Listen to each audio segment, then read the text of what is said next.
हरे कृष्णा। ठीक है। हरे कृष्णा। वसुदेव सुतं देवं से चाणूरमर्दनं देवकी परमानन्दं कृष्णं वन्दे जगद्गुरुं। श्रीकृष्णं वन्दे जगद्गुरुं।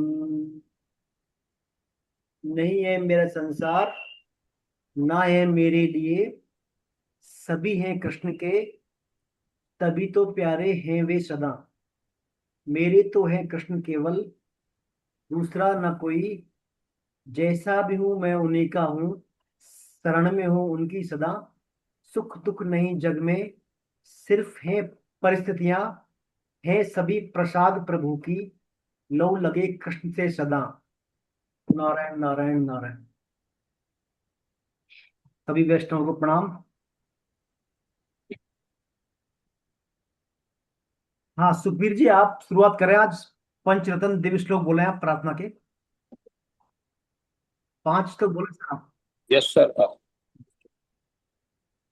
अजो अपि सन्नव्ययात्मा भूतानामीश्वरोऽपि सन् प्रकृतिं स्वामिधिष्ठाय सम्भवाम्यात्ममायया यदा यदा हि धर्मस्य ग्लानिर्भवति भारत अभ्युत्थानमधर्मस्य तदात्मानं सृजाम्यहम् परित्राणाय साधूनां विनाशाय च दुष्कृतां धर्म संस्थापनार्थाय संभवामि युगे युगे जन्म कर्म च मे देव्य मे तत्वता त्यक्त्वा देहं पुनर्जन्म नैति मामेति सुअर्जुन वीतराग भय क्रोधा मन्मया मामुपाश्रिता वैभव ज्ञान तपसा पूता मद भाव मांगता वसुदेव सुतं देवं कंस चाणूरमर्दनं देवकी परिमानन्दं कृष्णं वन्दे जगद्गुरुं। हरे कृष्ण प्रभु जी।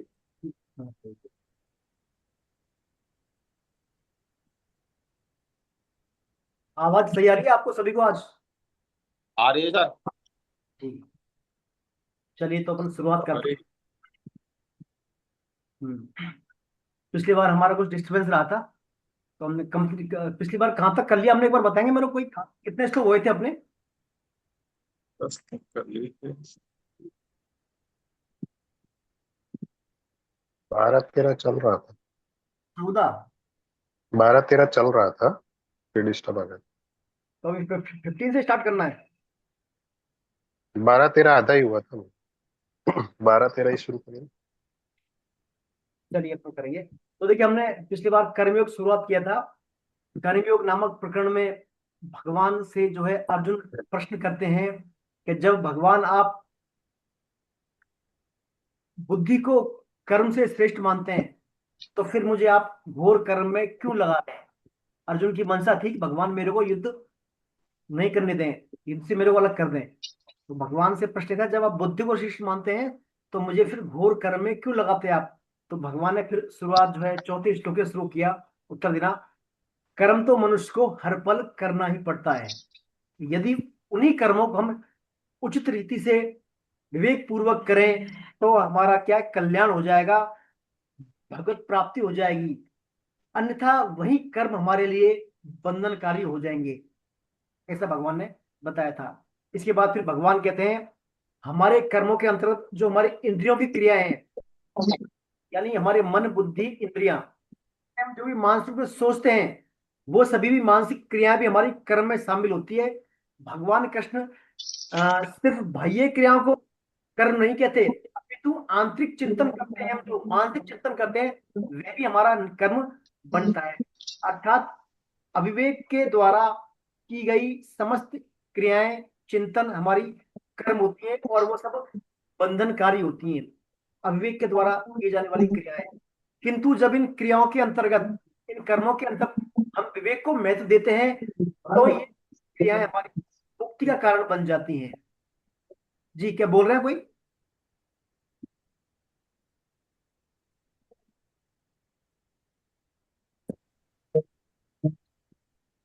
तो ये क्रियाएं फिर हमारी मुक्ति का कारण बन जाती हैं, हम विवेक को महत्व दें तो। अब फिर भगवान ने बताया, कर्मों की जो है समस्त सामग्री है, जो हम कर्म करते हैं प्रकृति में, चाहे वो हमारे करण हो, चाहे उपकरण हो, ये प्रकृति अपने नहीं है, ये अपने है नहीं। प्रत्युत किसके हैं? संसार के हैं सभी कर्म करने के जो उपकरण, करण वगैरह। या और उन सबके स्वामी कौन है? भगवान कृष्ण। तो इसलिए उनका भगवान कहते हैं उनका उपयोग यहाँ पर अपने लिए लिप्तता के द्वारा न करके केवल संसार के लिए करें, यानी अपने लिए निर्वाह के रूप में करें आप बिना भोग दृष्टि से, और उपयोग करें उनका संसार के लिए। तो ऐसा करने से हमारे कर्मों में निष्कामता आ जाती है। निष्कामता जब आ जाती है तो फिर हम कर्म बंधन से छूट जाएंगे। और यदि उनका उपयोग कृष्ण भगवान के लिए ना करेंगे तो फिर वो हमारे लिए क्या है? बंधनकारी होते हैं। वस्तुतः कर्मयोग के अंतर्गत कर्म तो होते हैं संसार के लिए या परमात्मा के लिए, और योग होता है अपने लिए। यानी उन कर्मों को हम समता में स्थित होकर या निष्कामता के माध्यम से करेंगे तो वही कर्म हमारे लिए कर्मयोग बन जाएंगे, और उससे वही प्राप्ति होगी जो अन्य योगों के माध्यम से होती है। ये हम पढ़ चुके थे, है ना। और यदि उनको हम हमारे लिए करेंगे तो फिर हम क्या है, भगवान ने सब बताया था, हम चोर है, हमारे लिए करेंगे तो पाप का भक्षण करेंगे। ये सब बातें हम पिछली बार शायद चर्चा कर ली थी। आइए हम शुरुआत करते हैं, श्लोक नंबर 12 13 फिर से पढ़ते हैं। कौन करेंगे श्लोक नंबर 12 और 13?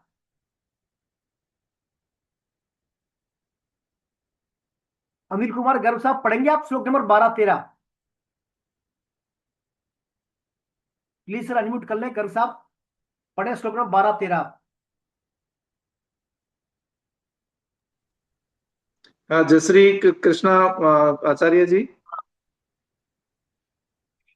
इष्टान भोगानि वो देवा दास्यन्ते यज्ञ भाविताः तैर्तान् प्रदायेभ्यो यो भुक्तेन स्तेन एव सः यज्ञशिष्टासिनाः सन्तो मुच्यन्ते सर्वबिल बिल्विवशैः भुज्यन्ते ते त्वघं पापाये पचन पंचयात्वा कारणात्। यज्ञ से पुष्ट हुए देवता भी तुम लोगों को बिना मांगे ही कर्तव्य पालन की आवश्यक सामग्री देते रहेंगे। इस प्रकार उन देवताओं को दी हुई सामग्री को दूसरों की सेवा में लगाए बिना जो मनुष्य स्वयं भी उसका उपयोग करता है वह चोर है। यज्ञ शेष योग का अनुभव करने वाले श्रेष्ठ मनुष्य संपूर्ण पापों से मुक्त हो जाते हैं, परंतु जो केवल अपने लिए ही पकाते हैं अर्थात सब कर्म करते हैं वो पापी लोग भी पाप का ही भक्षण करते हैं। जय कृष्ण गुरु जी। तो यहाँ पर भगवान वे बता रहे हैं, हमें जो सामग्री मिली हुई है, सामर्थ्य मिला हुआ है, भगवान ने हमें मनुष्य और शरीर के अंतर्गत जो भी दिया है, उन सबका उपयोग यदि हम हमारे लिए करेंगे मात्र, भोग और संग्रह को केंद्र में रखकर, तो हम क्या है? चोर है फिर। तो हम क्या है? सिर्फ चोर हैं सभी, देखिए। और यदि हम हमारे लिए तो निर्वाह रूप में करेंगे, और बाकी फिर और जरूरतमंदों के लिए या परमात्मा के लिए करेंगे, तो फिर उससे हमारा क्या है? हम पापों से मुक्त हो जाते हैं। अदरवाइज हम हमारे लिए करेंगे तो हम सभी क्या है? पापों से फिर पाप का भक्षण करते हैं फिर, है ना। तो भगवान यहाँ पर कहना चाह रहे हैं, जो हमें भगवान ने दिया है उसको हम शास्त्रीय विधि के द्वारा यथा योग्य भाग सभी को दें, है ना। जैसे पूर्व काल में जो गृहिणियां खाना बनाती तो पहली रोटी क्या है? गाय के लिए देती थी, फिर जो है भिखारियों के लिए, फिर कुत्ते के लिए, सभी के लिए जो है अपने अपने हिसाब से वो करते थे। तो यानी वो सिस्टम था, साइंटिफिक सिस्टम था। तो यहाँ पर भी प्रकृति का है। तो ऐसा करने पर जो हम बचा हुआ हम खाते हैं वो कहलाता है यज्ञ शेष। क्या कहलाता है वो? यज्ञ शेष, यथा भाग देने के बाद। और उसको प्राप्त जो करता है, यानी उसका उपयोग करते यज्ञ शेष का उपयोग करने वाला कहलाता है अमृताशी। यानी वो अमृत का ग्रहण करता है, फिर वो पाप रहित होता है फिर वो। और खुद ही खुद के लिए हमने कर लिया तो कहीं ना कहीं फिर हम क्या है? भगवान की नजर में हम चोर हैं। और पाप का भक्षण करने वाले हैं। तो इसके लिए भगवान ने दिया है, जो भी हम कर्म करते हैं, जो भी हम कर्म करते हैं उनमें पंच महायज्ञ का प्रावधान है हमारे शास्त्रों में। पंच महायज्ञ, 5 प्रकार के महायज्ञ हैं, उनको फॉलो करने से क्या होगा, हमारा ये यज्ञ हो जाएगा। पहला आता है भूत यज्ञ, यानी सभी प्राणी मात्र के लिए आहार दें, जैसे गाय के लिए, कुत्ते के लिए, बिल्ली के लिए, चींटी इत्यादि सभी के लिए। जैसे हमारा कोई कंस्ट्रक्शन कर रहे हैं, काम कर रहे हैं, तो उस काम की वजह से किसी का मान लिया आवास उजड़ रहा हो, किसी की अवस्था हो रही हो, है ना, प्राणियों की, किसी प्रकृति की, तो उसको हम पुनः स्थापित करें, है ना। जैसे आप तो मकान बना रहे हैं, बहुत सारे पेड़ कट रहे हैं आपके, तो पेड़ उतने लगा दें हम, है ना। किसी का आशियाना उजड़ रहा हो, किसी पशुओं का, पक्षियों का, उसको हम रिलेवट करें दोबारा से। तो ये मात्र हो गया भूत यज्ञ, इसको बोलते हैं बलि वैष्णदेव, यानी भूत यज्ञ प्राणियों के लिए। दूसरा आता है पितृ यज्ञ, यानी हमारे जो पूर्वज हैं हमारे, उनको हम क्या समय समय पर तर्पण करें, है ना, मरने के बाद, और जीते जी उनकी माता पिता की आज्ञा का पालन करें, उनकी सेवा करें वृद्धावस्था में। तो ये हो गया पितृयज्ञ। एक आता है ऋषि यज्ञ। ऋषि यज्ञ यानी हम जैसे वेद स्वाध्याय करें, शास्त्रों का, भागवतम का, भगवत गीता का, मानस का, इनका अध्ययन करें और संध्या आदि करें, स्वाध्याय करें, ये हो गया वेद या ऋषि यज्ञ। और एक आता है देव यज्ञ, यानी अग्निहोत्र यज्ञ, जैसे भगवान हम सूर्य को अर्घ देते हैं, तुलसी सिंचन करते हैं, ये हो गया देव यज्ञ। और एक आता है मनुष्य यज्ञ, यानी जो भी अतिथि आए उसका सत्कार करें।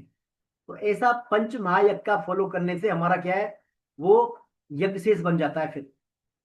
और यदि हम इनको फॉलो नहीं करेंगे, हम हमारे लिए करेंगे, तो फिर कहीं ना कहीं हम पाप का भक्षण करते हैं फिर। ऐसा यहाँ पर भगवान बता रहे हैं। अब देखिए भगवान ये सिस्टम क्यों कह रहे हैं, ये सब बात भगवान इसलिए बता रहे हैं क्योंकि सृष्टि का चक्र है।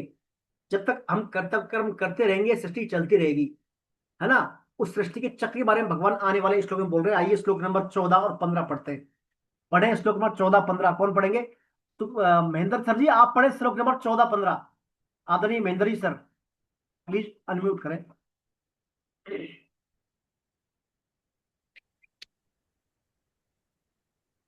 हरे कृष्णा प्रभु जी, हरे कृष्णा। आवाज सर, आवाज आ रही हाँ सर? आइए सर, आइए। हरे कृष्णा प्रभु जी, सभी भक्तों को प्रणाम। अन्नादि भवन्ति भूतानि पर्जन्यादि अन्न संभवा यज्ञादि भवति पर्जन्यो यज्ञ कर्म समुद्भवा कर्म ब्रह्मोद्भवम् विद्धि ब्रह्माक्षरं समुद्भवम् तस्मात् सर्वगतं ब्रह्म नित्यं यज्ञे प्रतिष्ठितम्। संपूर्ण प्राणी अन्न से उत्पन्न होते हैं। अन्न की उत्पत्ति वर्षा से होती है, वर्षा यज्ञ से होती है, यज्ञ कर्मों से संपन्न होते हैं। कर्मों को तू वेद से उत्पन्न जान और वेद को अक्षर ब्रह्म से प्रकट हुआ जान। इसलिए वह सर्वव्यापी परमात्मा यज्ञ कर्तव्य कर्म में नित्य स्थिति है। हरे कृष्णा प्रभु जी, हरे कृष्णा। तो देखिए भगवान ने यहाँ पर बताया, प्रोसेस बताया है। संपूर्ण प्राणी होते हैं अन्न से उत्पन्न, और अन्न किससे उत्पन्न होता है? वर्षा से। और वर्षा होती है यज्ञ करने से, और यज्ञ होता है हमारे, यज्ञ के बारे में उल्लेख है वेदों में, यानी भगवान के श्वासों में, वेदों में, है ना। मतलब यज्ञ जो है वेदों के अक्षर से प्रकट हुए हैं, इसलिए। और वेद भगवान के निश्वास है, तो इसलिए प्राणी से लेकर भगवान की जो यात्रा है पूरी एक है। यानी आप भगवान की सेवा कर देंगे या अपना कर्तव्य का पालन कर देंगे, तो स्वतः ही सृष्टि की सेवा हो जाएगी। देखिए भगवान ने कितना कहा है, सभी प्राणी अन्न से उत्पन्न हो रहे हैं। अन्न किससे हो रहा है? वर्षा से हो रहा है। वर्षा यज्ञ से हो रही है, यानी कर्तव्य पालन से। और कर्मों का बारे में कहा लिखा है? वेदों में। और वेदों को किसने दिया है? भगवान के श्वास से, भगवान, है ना। तो तो कहाँ हुआ फिर? निष्काम कर्मयोग में। तात्पर्य हुआ निष्काम कर्मयोग में स्वतः ही भगवान उपलब्ध है। आप यदि अपना यज्ञ कर रहे हैं, कर्तव्य कर्म कर रहे हैं, तो सदैव आप भगवान के संपर्क में हैं। जैसे पर कहते हैं परमात्मा तो सब जगह है, केवल यज्ञ में क्यों? अपने कण कण में भगवान है, यज्ञ में क्यों? तो भगवान यज्ञ में इस प्रकार है, जैसे मान लीजिए पानी है, पानी पूरी पृथ्वी पर पानी उपलब्ध है, H2O सब जगह पानी पानी है, हाइड्रोजन ऑक्सीजन गैस सब जगह है। लेकिन पानी मिलता कहाँ है अपने को? नल में मिलता है वो, है ना। नल में मिलेगा, या पानी का सोर्स है वहां पर मिलेगा। ऐसे ही भगवान सब जगह व्याप्त है, लेकिन उनकी उपलब्धता कहाँ है? निष्कामता में। आप निष्कामता से कर्म कर रहे हैं, तो भगवान वहां सदैव ही उपलब्ध है। जब तक हम हमारा कर्मियों का पालन नहीं करेंगे, यानी कर्म नहीं करेंगे, तो हमारे कर्मों में निष्कामता आने का प्रश्न ही नहीं है। ये नहीं है हम जो है कुछ कर्म ही न करें, बैठे रहेंगे, हम तो निष्काम कर्मयोगी हैं। निष्कामता कर्म करने से ही आती है। है ना। तो भगवान ये कहना चाह रहे हैं, जो भी हमारे, हम जिस भी परिस्थिति में है, जिस भी भूमिका में हैं, जिस चाहे विद्यार्थी हैं, गृहस्थी हैं, है ना, गृहिणी हैं, जो भी हैं, हम देश काल परिस्थिति में जो भी हमारे कर्तव्य कर्म है, उनको हम पूरी क्षमता से, निष्कामता से करें। उनके द्वारा ही क्या है, भगवान का पूजन हो जाता है। भगवान कहेंगे आगे सिर्फ निष्काम कर्म करने से ही, क्योंकि भगवान वहां पर सदैव ही उपलब्ध है। तो इस श्लोक के अंदर भगवान ने पूरे सृष्टि चक्र में अन्न से लेकर ब्रह्म तक की यात्रा के बारे में बताया है ना। तो सार के रूप में क्या है, हम एक तो है त्याग पूर्वक भोग भोग करना, एक है भोग करके त्याग करना, है ना। तो त्याग पूर्वक भोग करना चाहिए हमें, यानी पंच महायज्ञ का फॉलो करें और फिर हम अपना काम करें, ये नहीं अपने अपना करें हम, है ना। तो भगवान यहाँ पर यही बात बता रहे हैं कि इस प्रकार हम करेंगे, पूरे कर्तव्य कर्म करेंगे, तो हमारे वो कर्म क्या यज्ञ बन जाएंगे। फिर निष्कामता से करने वाले कर्म क्या हो जाएंगे, यज्ञ बन जाएंगे। और यज्ञ से फिर वही अन्न वर्षा, भगवान में देवता भी पुष्ट रहेंगे, और फिर उससे भगवान की भी पूजा, क्योंकि अल्टीमेट भगवान के वेदों से तो निकला है वो पूरा कर्तव्य कर्म। तो निष्काम कर्म करने से फिर जो है हमारा भगवान से अटैचमेंट हो जाता है। इसमें एक देखिए बहुत अच्छा एक स्टोरी दिया है आपने पुस्तक में। सृष्टि चक्र को चलाने में ब्रह्मा जी ने देवता, असुर और मनुष्यों को दे का अक्षर का उपदेश दिया। दे देखो पढ़ते थे ना, दे दवात डी, दे दवात। उपदेश का एक ही अक्षर था, लेकिन तीनों ने अपनी अपनी बुद्धि के अनुसार उस दे को मतलब निकाल लिया। ब्रह्मा जी का मंतव्य भी यही था। देवता तो क्या होते हैं, भोग करते हैं, वहां पर स्वर्गलोक में भोगी होते हैं देवता। तो उनसे कहा गया कि देवता लोग अपनी भोग वृत्ति का दमन करो, अपनी भोग वृत्ति का दमन करो, है ना। राक्षसों में हिंसा होती है बहुत ज्यादा, हिंसा प्रवृत्ति होते हैं, तो राक्षसों के लिए कहा प्राणी मात्र पर दया करो आप। राक्षसों को दया करना, देवताओं को भोग करना। और मनुष्य क्या होता है, रजोगुणी, तो मनुष्य के लिए कहा कि अपनी आसक्ति मिटाने के लिए दान करो आप। तो मनुष्यों का निकाला अर्थ दान करने से, देवताओं का भोग दमन करने से, और राक्षसों के लिए क्या, राक्षसों के लिए दया करें प्राणी मात्र पे। तो सृष्टि में जब अपन देखते हैं बारिश होती है ना, गर्जन होती है, जब जोर जोर दे दे की आवाज आती है ना, जोर जोर से मेघ जब गरजते हैं तो दे दे की आवाज आती है, तो उसका ब्रह्मा जी का यही है उद्देश्य, सभी के द्वारा, मनुष्यों के लिए, देवताओं के लिए और प्राणी के लिए, अपने अपने कर्म करते रहे आप, अपने अपने कर्तव्य का पालन करो आप। तो ये इस श्लोक के माध्यम से भगवान बताना चाह रहे हैं। अब कुछ लोग होते हैं क्या, इन बातों को नहीं मानते, शास्त्रों की बातों को, उनके बारे में भगवान अगले वाले श्लोक बता रहे हैं। आइए श्लोक नंबर 16 पढ़े। कौन पढ़ेंगे श्लोक नंबर 16? गोपाल स्वरूप साहब आप पढ़ेंगे? गोपाल स्वरूप जी,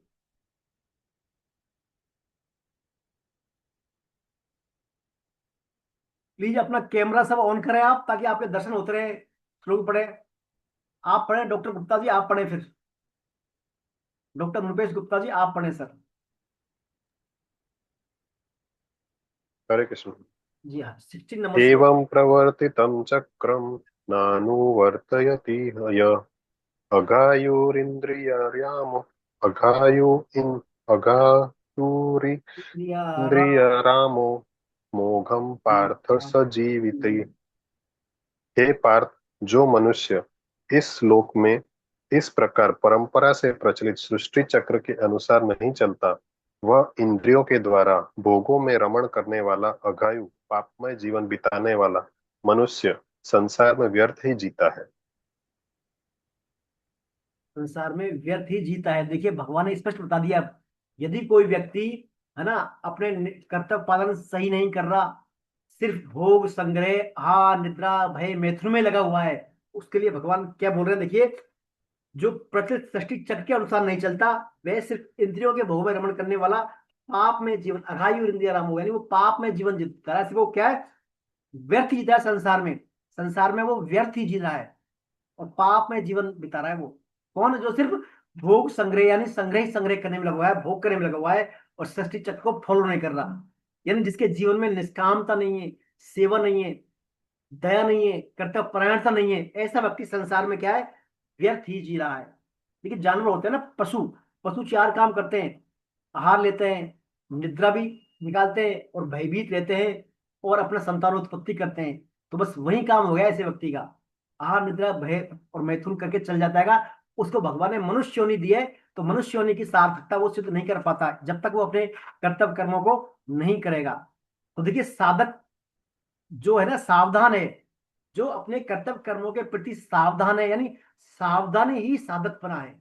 जो सावधान है अपने कर्तव्य कर्मों के प्रति, वही साधक है। और जो सावधान नहीं है, मन में आया वो कर लिया, इंद्रियों के वशीभूत होकर, तो वो क्या है, सच्चा साधक नहीं है।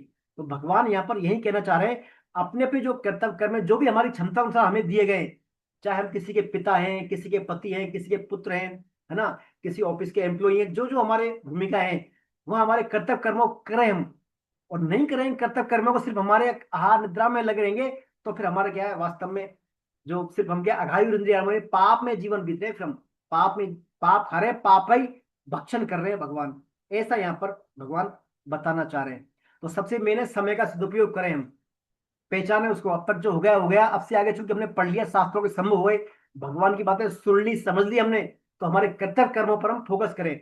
यानी काम तो करें, हम कर्तव्य सब करना ही है हमारे को, कर्म किए बिना एक क्षण रह नहीं सकते, लेकिन कर्मों को हम क्या है, एक सिस्टम से करें शास्त्रों के अनुसार, ताकि वो कल्याण हमारे लिए मुक्ति का कारक बन जाए, वो बंधनकारी ना हो। ये भगवान यहाँ पर बता रहे हैं। अब भगवान आगे बता रहे हैं, जो व्यक्ति इस सिस्टम को फॉलो करता है, फॉलो नहीं करता, उसको बोल दिया कि वो पाप में जीवन जिता रहा है, और जो फॉलो कर रहा है उसके लिए भगवान आने वाले 2 श्लोक में बोल रहे हैं। आइए श्लोक नंबर 17-18 पढ़ेंगे। कौन पढ़ेंगे श्लोक नंबर 17-18? शशिकला जी आप पढ़ेंगी श्लोक नंबर 17-18 जी। प्लीज अनम्यूट करें, अनम्यूट करें एक बार।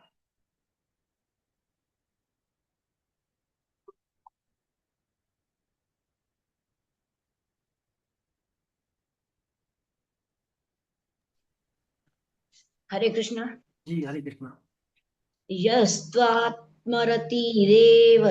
स्यादात्मतृप्तश्च मानवः आत्मन्येव च सन्तुष्टस्तस्य कार्यं न विद्यते नैव तस्य कृतेनार्थो नाकृते नेह कश्चन न चास्य सर्वभूतेषु कश्चिदर्थ व्यपाश्रयः। परंतु जो मनुष्य अपने आप में ही रमण करने वाला और अपने आप में ही तृप्त तथा अपने आप में ही संतुष्ट है, उसके लिए कोई कर्तव्य नहीं है। उस कर्मयोग से सिद्ध हुए पुरुष का इस संसार में न तो कर्म करने से कोई प्रयोजन रहता है और न कर्म न करने से ही कोई प्रयोजन रहता है, तथा संपूर्ण प्राणियों में किसी भी प्राणी के साथ इसका भी स्वार्थ का संबंध नहीं रहता। हरे कृष्ण। हरे कृष्णा। तो देखिए यहाँ पर भगवान ने बताया है, जो व्यक्ति फॉलो कर रहे हैं सिस्टम को, इसको यानी आत्मा राम, यानी अपनी आत्मा में रमण करते हैं, वो अपने आप से ही तुष्ट हैं, वो अपनी आत्मा से तात्पर्य अपने स्वरूप से जानते हैं वो कि मैं कौन हूँ, मैं भगवान का अंश हूँ, भगवान मेरे में भगवान का हूँ, और शरीर संसार मेरा नहीं है। ये भगवान ने सिर्फ अपने उद्देश्य की पूर्ति करने के लिए, साधना करने के लिए दिया है।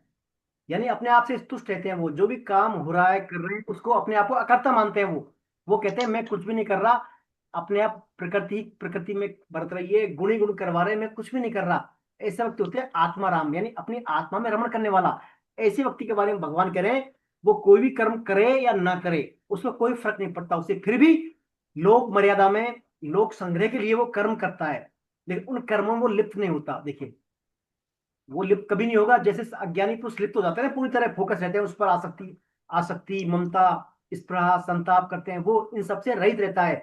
इन सबसे रहित रहते हुए वो कर्म करता है, वो कर्म उसके बंधन आदि का कोई प्रभाव नहीं करते, नहीं डालते। वो कौन? जो अपने आप से तुष्ट है, यानी जिसने अपने आप को जीत लिया है, जितात्मा है वो, आत्मा राम है, उसकी इंद्रियां वश में है, संताप रहित है वो, ममता रहित है और आसक्ति रहित है। ऐसा व्यक्ति कभी कार्य करते हुए भी और न करते हुए भी कर्मों के बंधन में नहीं फंसता वो, है ना। कोई उसको पाप पुण्य नहीं लगते, करे तो भी ठीक, ना करे तो भी ठीक, उसके बारे में बताया यहाँ पर। तो भगवान यही कहना चाह रहे हैं, जिसने अपने आप को भगवान का अंश मान लिया, यानी शरीर ही मान लिया, अपना देहात्म बुद्धि सर्वथा त्याग दिया, है ना, देह के देहात्म बुद्धि नहीं है उसमें, ऐसा व्यक्ति कोई भी काम करते हुए कर्मों में कभी भी नहीं बनता। ये भगवान यहाँ पर बता रहे हैं। अब भगवान बता रहे हैं, अब जो है ठीक है, भगवान ने बता दिया जो करते हैं फॉलो करते हैं उनका फंसते नहीं, और जो नहीं करते हैं उनका क्या होता है। अब भगवान बता रहे हैं तरीका। अर्जुन तो चूंकि जानना चाह रहा है भगवान ये तो करूं, क्या करूं मैं, अर्जुन को भगवान तरीके बता रहे हैं। अर्जुन तुझे कर्म करना है, युद्ध भी कैसे करना है, किस भाव में स्थित होकर करना है, उसके बारे में भगवान यहाँ पर बता रहे हैं। आइए श्लोक नंबर 19, 20, 21 कौन पढ़ेंगे? श्लोक नंबर 19, 20, 21 राजीव कुमार साहब आप पढ़ेंगे? सर राजीव कुमार जी, राजीव कुमार बारासर साहब प्लीज। अनम्यूट करें सर।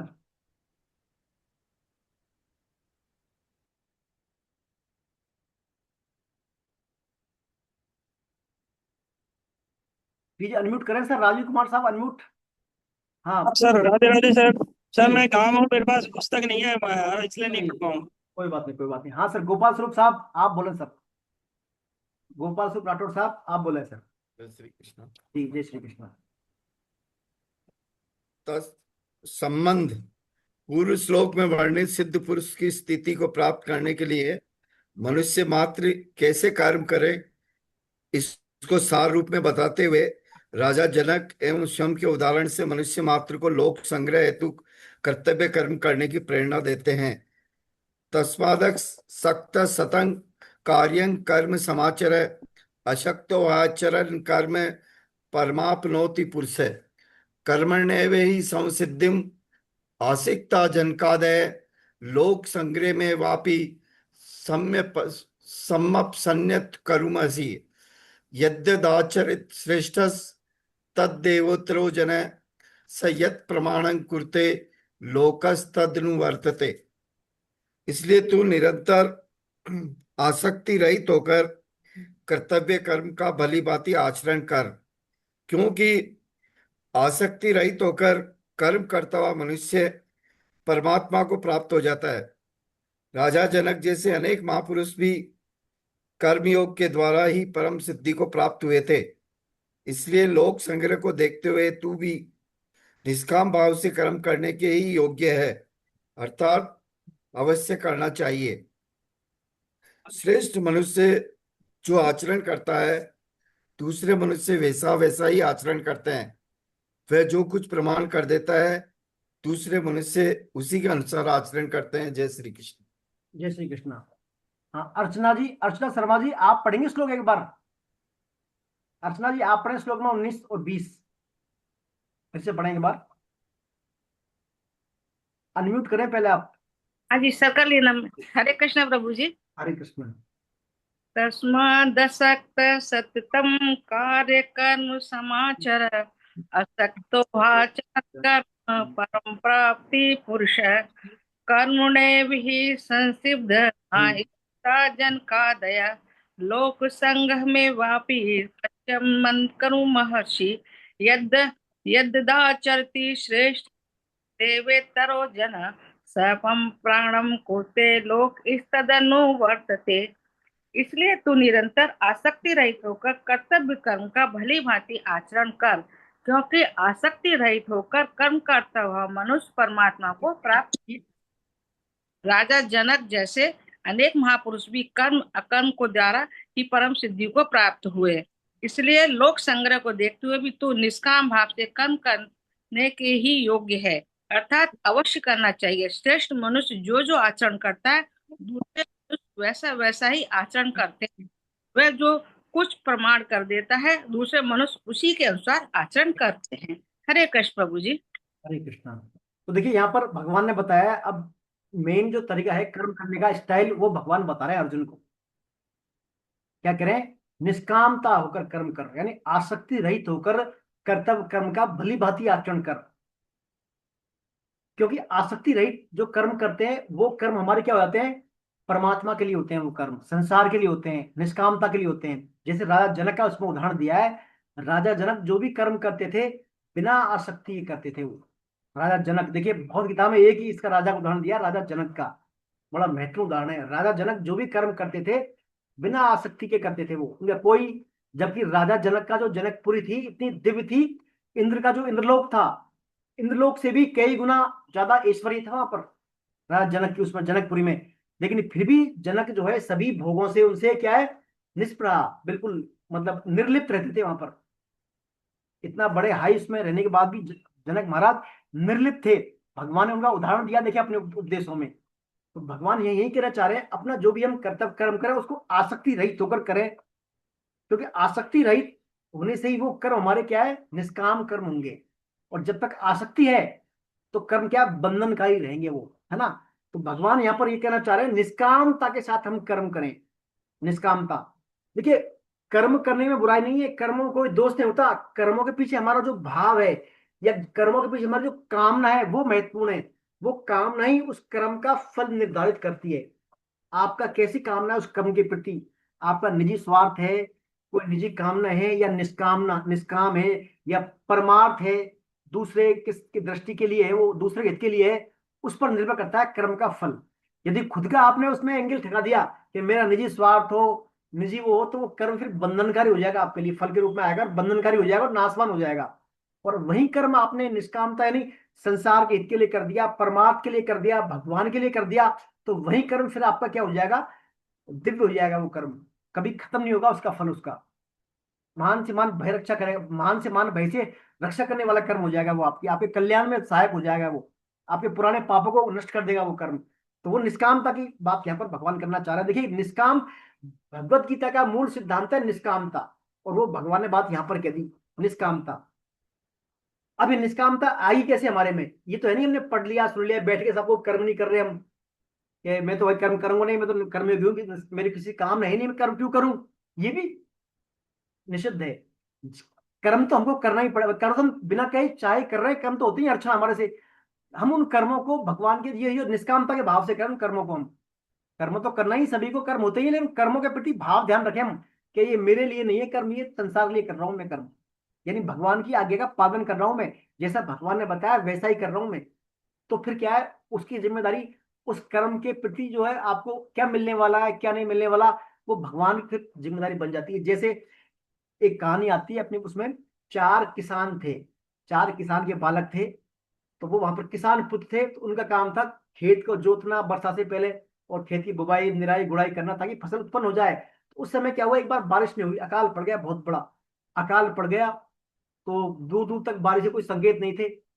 आषाढ़ का मास था, आषाढ़ मास आता है ना, जुलाई अगस्त में आषाढ़ वाला मास था।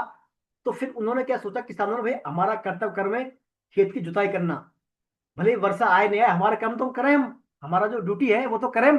तो उन्होंने क्या है खेत की जुताई चालू कर दी, हालांकि वर्षा नहीं आई थी, न कोई वर्षा आने का संकेत था, उन्होंने खेत की जुताई शुरू कर दी।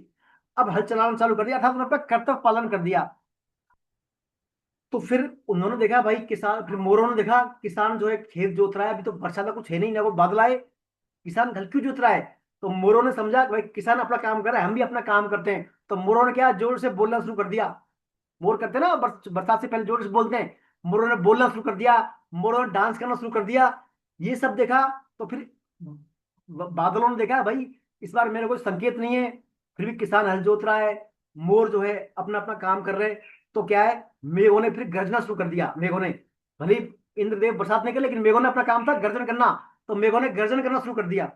और जैसे ही मेघों ने गर्जन करना शुरू किया, तो इनने देखा भाई कि सब अपना काम कर रहे हैं, तो किसान भी अपना खेत जोत रहा है, मोर अपना काम कर रहे हैं, बादल अपना काम कर रहे हैं, क्यों नहीं मैं मेरा काम करूं। तो इंद्र भगवान ने भी फिर बारिश कर दी फिर। तो देखिए सबने अपना अपना कर्तव्य पालन किया और बारिश हो गई फिर यहाँ पर। तो यानी कर्तव्य पालन के पीछे क्या है, भगवान की आज्ञा, जो भगवान गीता में दे निष्काम कर्म योग की। हालांकि उनको बारिश आ रही नहीं आ रही उसका मतलब नहीं, लेकिन उन्होंने अपना काम किया सिर्फ, बारिश आए तो अच्छा, नहीं आए तो भी अच्छा।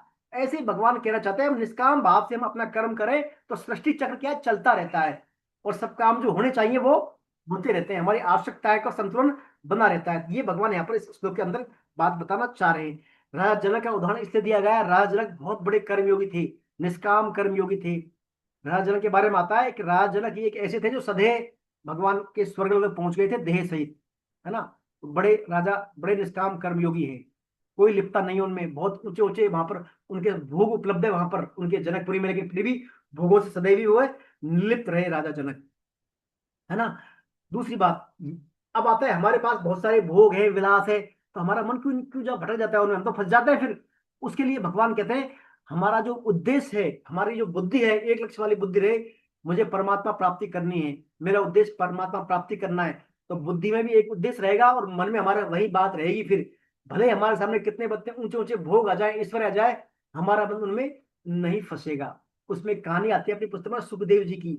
सुखदेव जी एक बार राजा जनक के पास गए थे, जनक के बारे में आप बताए ना, भगवान बहुत बड़े कर्मयोगी हैं और बहुत बड़े वहां पर ईश्वरीय है वहां पर। तो जनक जी वहां गए, तो जनक जी के महाराज कहा, महाराज मैं यहाँ देखने आया हूँ आपके यहाँ बहुत सारा ऐश्वर्य है, विलास की सामग्री है, फिर भी आप जो है निष्काम कर्मयोगी हैं, आप बिल्कुल भोगों में लिप्त नहीं होते, वो मैं आपको देखने आया हूँ। तो जनक जी ने कहा ठीक है, तो देख लेना आप। एक काम कीजिए आप, अभी हम आपको एक बात बता रहे हैं, आप हमारा जनकपुरी देखने आए यहाँ पर, तो जनकपुरी देख कर आइए, आप घूम के आइए जनकपुरी में। लेकिन आप ऐसा करो, एक एक पात्र लेके जाइए अपने साथ। उस पात्र को जनक जी महाराज ने तेल से भरवा दिया, फुल तेल से, कि तेल से फ्लो है, पूरा कंप्लीट भरा है। ये तेल है जो फैलना नहीं चाहिए। आप घूम के आइए पूरी जनकपुरी में, तेल फैलना नहीं चाहिए। और तेल यदि झलक गया, फैल गया इसमें से, तो ये आपके अंगरक्षक भेज रहा हूँ, 4 आदमी, ये आपके वहां स्थिर कलम कर देंगे आपका, ध्यान रखना। तो सुखदेव जी जाते हैं, फिर उसको तेल के पात्र को लेकर पूरी जनकपुरी में घूम के आते हैं वो। जब वो जनकपुरी में घूम के आ जाते हैं, तो जनक महाराज पूछते हैं, महाराज सुखदेव महाराज आपने क्या देखा जनकपुरी में, कैसा कैसा भोग लगे? बोलो महाराज मैंने तो कुछ भी नहीं देखा, मेरी दृष्टि तो इस तेल पर थी, मेरा मन तो इस तेल पर था, तेल ना फैल जाए। ऐसे ही जो है एक सच्चा निष्काम कर्मयोगी होता है, उसका ध्यान बस अपने कर्मों पर होता है, अपने कर्मों पर होता है, बुद्धि पर, मन पर रहता है, भगवान की उद्देश्य की तरफ, एक उद्देश्य बुद्धि। कितने ही भोग ईश्वर है जाए, वो बिल्कुल भी उसका मन नहीं भागता। तो ये उद्देश्य कहानी के माध्यम से भगवान कहना चाह रहा है, जब तक हमारे मन में दृढ़ संकल्प है, बुद्धि में एक निश्चय है, तब तक कितने ही भोग ईश्वरीय आ जा, हम हमारे उद्देश्य से डिग नहीं सकते। ये भगवान ने यहाँ पर बात बताया। फिर भगवान कहते हैं अगले श्लोक में, जैसा जैसा श्रेष्ठ मनुष्य आचरण करते हैं, वैसे ही सब लोग उसको फॉलो करते हैं, यानी वो प्रमाण के रूप में मानते हैं। आप जो जैसे आचरण करेंगे, आपके परिवार में, आपके जो नेक्स्ट जनरेशन आ रही है, आपके बच्चे आ रहे हैं, उनके बच्चे आ रहे हैं, वो आपको फॉलो करेंगे, है ना। आपको एक आचरण का ऐसा एक पैरामीटर स्थापित कर देना चाहिए, ऐसा एक मानदंड, प्रमाण स्थापित कर देना चाहिए, ताकि आने वाले पीढ़ी भी आपको फॉलो करे उसको। आप अपने परिवार के इंजन की तरह हैं, मान लीजिए आप, जैसे रेल का इंजन होता है ना, इंजन चलते हैं आगे आगे, ट्रेन के डिब्बे चलते हैं पीछे पीछे, जिधर इंजन जाएगा उधर डिब्बे जाएंगे, स्वाभाविक है। आप जब सही काम नहीं करेंगे, आपका आचरण सही नहीं होगा, फिर आने वाली पीढ़ी का आचरण कैसे सही होगा? तो भगवान यहाँ पर ये कहना चाह रहे हैं, जैसा जैसा उसके श्रेष्ठ मनुष्य आचरण करेंगे, वैसे ही सब लोग आचरण करते हैं। इसलिए अर्जुन तू आगे श्रेष्ठ सभी के लिए वीर है, क्षत्रिय है, जो श्रेष्ठ कर्तव्य कर्म योग का पालन करना चाहिए। देखिए आज की ज्यादातर जो युवा पीढ़ी है, कोई आईपीएल में खेलना चाहता है, कोई चुनाव लड़ना चाहता है, कॉलेजों में राजनीति बनना चाहता है ना, कोई प्रॉपर्टी डीलर बनना चाहता है, कोई बिजनेसमैन। सबके मन में क्या है, अहिंसा में पैसा पैसा पैसा कलेक्शन बैठा हुआ है सबके अंदर, क्योंकि हमने हमारे श्रेष्ठ पुरुषों को मान लिया। कोई आईपीएल में कमा रहा है, सब करोड़ों रुपए कमा रहा है, तो लोग आइडियल मान लेते हैं, यार ये आइडियल है, मैं भी ऐसा करूं। कोई नेता बहुत सारी उसने संग्रह कर लिया धन संपत्ति का, तो बस मैं भी ऐसा नेता ही बनूं, है ना, वो उनके नजर में श्रेष्ठ पुरुष आते हैं। तो आजकल के डांसर हो, सिंगर हो, खिलाड़ी हो, राजनीतिज्ञ हो, उनको आज की पीढ़ी अपना आदर्श मानती है। क्यों? क्योंकि उनके अंतःकरण में, अहमता में रुपए पैसों का महत्व बैठा बैठा था शुरू से ही, है ना। तो कहने का तात्पर्य है, हम हमारे परिवार को जैसे फॉलो करेंगे, जैसे आचरण करेंगे, हम देंगे वैसा वैसा ही वो करेंगे। एक तो होता है आचरण करना, एक होता है कोई बातें करना। पहले होते हैं बातें बड़ी बड़ी कर देते हैं, लेकिन आचरण के मामले वो नहीं करते। तो आचरण को यहाँ पर बताया है स्वामी जी ने, आप जो है आचरण करेंगे ना, ये बातें करेंगे, तो कोरी बातें करने को बताया है, बारूद के समान। कोरी बात क्या करती है, खाली धमाका कर देगी बस। जब बारूद होती है ना, तोप चलती है, तोप, तोप की बारूद में क्या होती है, सिर्फ आवाज होती है जोरदार, और कुछ नहीं होता, धमाका होता है। तो आप खाली कोरी बातें कर देंगे, तो उससे धमाका होगा, वाही हो जाएगी आपकी थोड़ी देर के लिए, लेकिन उसका प्रभाव नहीं पड़ेगा। प्रभाव जो होती है ना, बंदूक होती है ना, बंदूक, बंदूक आवाज भी करती है और मार भी करती है। यदि आप आचरण करेंगे बातों के साथ साथ, तो आपका प्रभाव होगा बंदूक की तरह, यानी धमाका भी, आवाज भी करेगी और चोट भी करेगी, यानी प्रभाव भी डालेगी। तो हमारा आचरण यानी जैसा बोलते हैं वैसा करना भी चाहिए। यानी अपने पढ़ा था तीसरा अध्याय शुरुआत में, मिथ्याचार से उच्चते। लोग बाहर से तो इंद्रियों को सहन कर लेते हैं, भीतर रस बना रहता है। ऐसा नहीं होना चाहिए, यानी बाहर भीतर से हमारे में पारदर्शिता होनी चाहिए। जैसा बोले आचरण, हम आचरण चाहते हैं, करवाना करते हैं, वैसा करना भी चाहिए, ताकि हमारा क्या है, आगे उसका सही प्रभाव पड़े आने वाली जनरेशन पर। तो ये भगवान यहाँ पर कहना चाह रहे हैं, क्योंकि भगवान यहाँ पर अर्जुन के सारथी हैं। भले ही सारथी हैं तो भगवान वो, लेकिन भगवान देखिए सारथी की भूमिका अपना पूरा काम कर रहे हैं, अर्जुन की आज्ञा का पालन कर रहे हैं। अर्जुन कहे इधर रथ को, भगवान बीच में लो, बीच में ले लिया। जैसे शाम होती है तो क्या करते हैं भगवान, घोड़ों को रथ से हटा लेते हैं, घोड़ों को फटकारते हैं, घोड़ों की मसाज करते हैं, घोड़ों के लिए दाना पानी खिलाते हैं, रथ को साफ करते हैं। अर्जुन के रथ पर चढ़ने से पहले अर्जुन की सीट को साफ करते हैं भगवान। भगवान अपना पूरा कर्तव्य पालन कर रहे हैं वहां पर। ऐसे ही कहना चाह रहे हैं भगवान यहाँ पर, हम हमारा जो भी कर्तव्य है, जिस भी परिवेश में हम निष्कामता से करें उसको, उससे भी हमारा क्या कल्याण हो जाता है। निष्काम कर्मयोग में कल्याण हो जाता है। आइए, ये बात बताने के बाद फिर भगवान बताते हैं खुद के बारे में। खुद है भगवान, लेकिन अर्जुन के क्या है, भगवान के वो अर्जुन के सारथी हैं, ड्राइवर है अर्जुन के। खुद के बारे में आइए, श्लोक नंबर 22, 23, 24 कौन पढ़ेंगे? श्लोक नंबर 22, 23, 24। सुखबीर जी सर आप पढ़े श्लोक नंबर 22, 23, 24 आप पढ़े।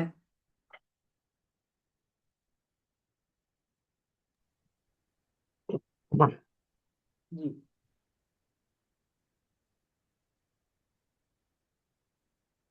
न मे पार्थास्ति कर्तव्यम् त्रिषु लोकेषु किंचन नान्यवाप्तिमवाप्तव्यम् वर्त एव च कर्मणि यदि हाहं न वर्तेयम् जातु कर्मण्यतन्द्रितः मम वर्तमानुवर्तन्ते मनुष्य पार्थ सर्वशः उत्सीदेयुर्मे लोका न कुर्या कर्म चेदहम् शंकरस्य च कर्ता स्यामुपहन्यामि महाप्रजा। हे पार्थ, मुझे तीनों लोकों में ना तो कुछ कर्तव्य है और ना कोई प्राप्त करने योग्य वस्तु अप्राप्त है, फिर भी मैं कर्तव्य कर्म में ही लगा रहता हूँ। क्योंकि हे पार्थ, अगर मैं किसी समय सावधान होकर कर्तव्य कर्म ना करूं तो बड़ी हानि हो जाए, क्योंकि मनुष्य सब प्रकार से मेरे ही मार्ग का अनुसरण करते हैं। यदि मैं कर्म ना करूं तो ये सब मनुष्य नष्ट भ्रष्ट हो जाएं और मैं वर्ण संकरता को करने वाला हूँ तथा इस समस्त प्रजा का नष्ट करने वाला बनूं। हरे कृष्णा प्रभु जी। तो देखिए भगवान ने खुद के बारे में बताया यहाँ पर कि मुझे अर्जुन ऐसा कुछ भी नहीं है जो प्राप्त हो संसार में। यहाँ पर सब कुछ प्राप्त है और कुछ प्राप्त करने लायक है नहीं मेरे लिए। फिर भी मैं मेरे कर्तव्य कर्म पूरी निष्कामता से कर रहा हूँ, पूरी क्षमता से कर रहा हूँ। क्यों? क्यों?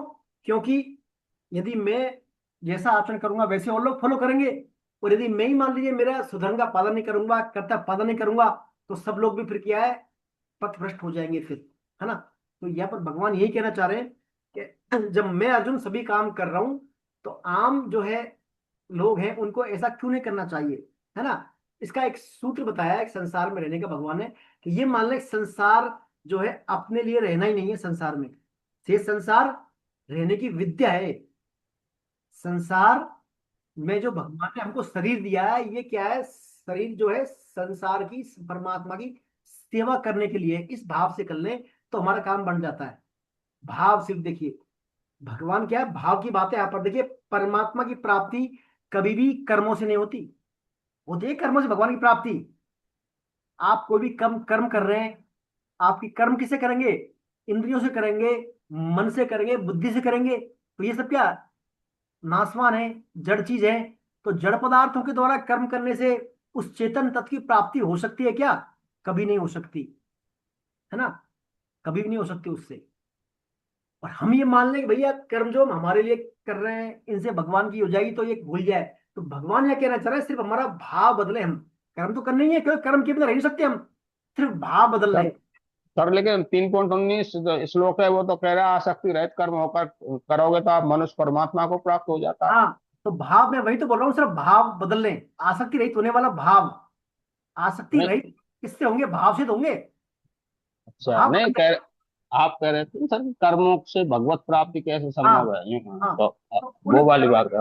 हाँ तो सर वो बात सही है, आप मैं कह रहा हूँ कर्मों से बहुत बात नहीं होगी, लेकिन उनसे क्या होगा, प्रोसेस है वो। आप आसक्ति रहित होकर कर्म कर रहे हैं, है ना, आसक्ति रहित होकर, तो उससे क्या होगा, कोई राग नहीं बनेगा, नया राग बनेगा नहीं, और पुराना राग भी खत्म हो जाएगा। और फिर आपका जो भाव बदल जाएगा, आपका भाव बदल जाएगा उससे। और भाव बदलने से क्या होगा, हर क्रिया आपकी भगवान के लिए हो जाएगी, भगवत प्रीत्यर्थ हो जाएगी। फिर वो हर क्रिया क्या हो जाएगी, भगवत प्रीत्यर्थ। तो मेन क्या रहा इसमें, भाव। यानी भाव हमारा जितना बदलेगा, जितने हमारे अंदर उत्कट अभिलाषा होगी भगवान प्राप्ति करने की, जितना हमारे अंदर भगवान के लिए विरह होगा, उतनी जल्दी क्या भगवत प्राप्ति होती है। तो उन कर्मों को बदलने का, कर्मों का जो मोड है, यानी आसक्ति रहित कर्म करना, ममता रहित कर्म करना, निष्काम कर्म करना, उस मोड से क्या होगा, हमारा भाव प्रगाढ़ हो जाएगा, भाव हमारा दृढ़ हो जाएगा। और जब भाव इतना दृढ़ हो जाएगा तो परमात्मा प्राप्ति में फिर देर नहीं। ये है सर उसका लॉजिक, है ना। कर्मों के पीछे क्या है, भाव हमारे शुद्ध हो जाए बस। भाई आसक्ति रहित कर्म करने, और बिना कर्म करे भाव शुद्ध होंगे नहीं। आप कर्म ही नहीं करेंगे, अकर्मता को प्राप्त हो जाएंगे, फिर कैसे भाव बदलेंगे, फिर निष्कामता कैसे आएगी। तो निष्कामता आने के लिए हमें क्या कर्म तो करने हैं, लेकिन उनको विशेष मोड से करने, विशेष भाव से करने, आसक्ति रहित, ममता रहित और संताप रहित होकर करने करना है उनको। देखिए दो चीज होती है, एक तो हमारे पास जो है ना, यानी उसकी में हमारी होती है ममता। जैसे हमारे पास परिवार है, पैसा है, रुपया है, बच्चे हैं, तो इनमें तो हमारी होती है ममता। इस ममता को फोकस में कर्म नहीं करें, पहली बात। और जो चीज हमारे पास नहीं है, हम चाहते हैं हमारे पास जो ओडी गाड़ी आ जाए, बड़ा बंगला मिल जाए, नहीं है हमारे पास, अप्राप्त है, तो अप्राप्त की होती है कामना। क्या होती है? कामना। तो एक तरफ तो ममता है उसकी है और नहीं है उसकी कामना। तो भगवान कहना चाह रहे हैं ममता रहित और कामना रहित, दो बात। तीसरी बात आती है स्पृहा रहित, यानी परवाह न करें फिर आपकी, कि भाई मैं तो कर्म इसलिए कर रहा हूं ताकि पैसा ज्यादा आ जाए, मेरी बड़ी गाड़ी मिल जाए, बड़ा बंगला मिल जाए, ये मिल जाए, वो मिल जाए, इस पर परवाह ना करें। तो तीन बातें मेन है इसमें, ममता रहित, प्राप्त में है जो ममता, अप्राप्त है कामना, कामना रहित, ममता रहित, इष्टा रहित होकर ऐसे कर्म करेंगे तो उन कर्मों से हमारा क्या भाव शुद्ध हो जाएगा, ना कोई राग ना कोई द्वेष। उससे फिर हमारी परमात्मा के नाम निकटता हमारी बढ़ती चली जाएगी और परमात्मा प्राप्ति फिर उससे सहज हो जाएगी, फिर भाव शुद्ध होने से। ये है सर इसमें। तो यहाँ पर भगवान कह रहे हैं मेरे लिए कुछ भी नहीं है, फिर भी मैं क्या है पूरा ही काम करता रहता हूं, है ना, क्योंकि सब जो है भगवान को फॉलो करते हैं। तो भगवान अपने आचरण से यहाँ पर यही शिक्षा दे रहे हैं कि हमें जो भी भूमिका मिली है संसार में, जो भगवान ने रोल देकर भेजा है, उस रोल के पूरे हमारे जो ड्यूटीज है कर्तव्य उसको करें हम, है ना। और नहीं करेंगे हम, नहीं करेंगे तो क्या होगी, वर्ण संकरता को प्राप्त हो जाएंगे फिर। ठीक है, वर्ण संकरता का दूसरा एंगल दिया है यहाँ पर। वर्ण संकर हमें हमारा जो स्वधर्म है, हमारे अंश की सेवा करना, वो तो करें नहीं हम, और दूसरी सेवा में लग जाए, अपने कामनाओं की सेवा कर लें, अपनी आसक्ति को दृढ़ कर लें, है ना, अपने नासवान जो संसार में सुख लेना चाहते हैं उस सुख को पुष्ट करने के लिए लग रहे हैं, तो वो हमारा क्या है, धर्म के अभुचित मामला हो गया, तो वो वर्ण संकरता है। तो भगवान कहना चाह रहे हैं यदि मैं अर्जुन ऐसा नहीं करूंगा तो फिर उस वर्ण संकरता तो हो जाएगी, उसके लिए मैं जिम्मेदार हो जाऊंगा। तो यानी अपने अपने कर्मों को करना चाहिए। प्रहलाद महाराज कहते हैं वहां पर, भागवत में आता है कि जो इंद्रिय सुख है, इंद्रिय सुख तो हर योनि में मिल जाता है प्रारब्ध के अनुसार। भाई हम ज्यादातर क्या करते हैं लोग, आहार, निद्रा, भय और मैथुन, इनके लिए दौड़ भाग करते हैं ना, हाथ पैर मार रहे हैं, दिन भर लगे हुए हैं सुबह शाम तक। यानी उसमें मिलता क्या है, सार में हमारा इंद्रिय सुख, अच्छा खाना मिल जाएगा, अच्छा पहनने को मिल जाएगा, अच्छा सोने को मिल जाएगा, अच्छा सांसारिक सुख मिल जाएगा, हमारी इंद्रियां अच्छी, मतलब सेंटिमेंटल जो ऑर्गन है हमारे, अच्छा सुख मिलेगा उनको, विषयों का अच्छा संसर्ग मिलेगा। तो प्रहलाद जी कहते हैं भैया ये जो सुख है ना इंद्रियों का, ये तो हर योनि में प्रारब्ध के अनुसार मिलता ही है।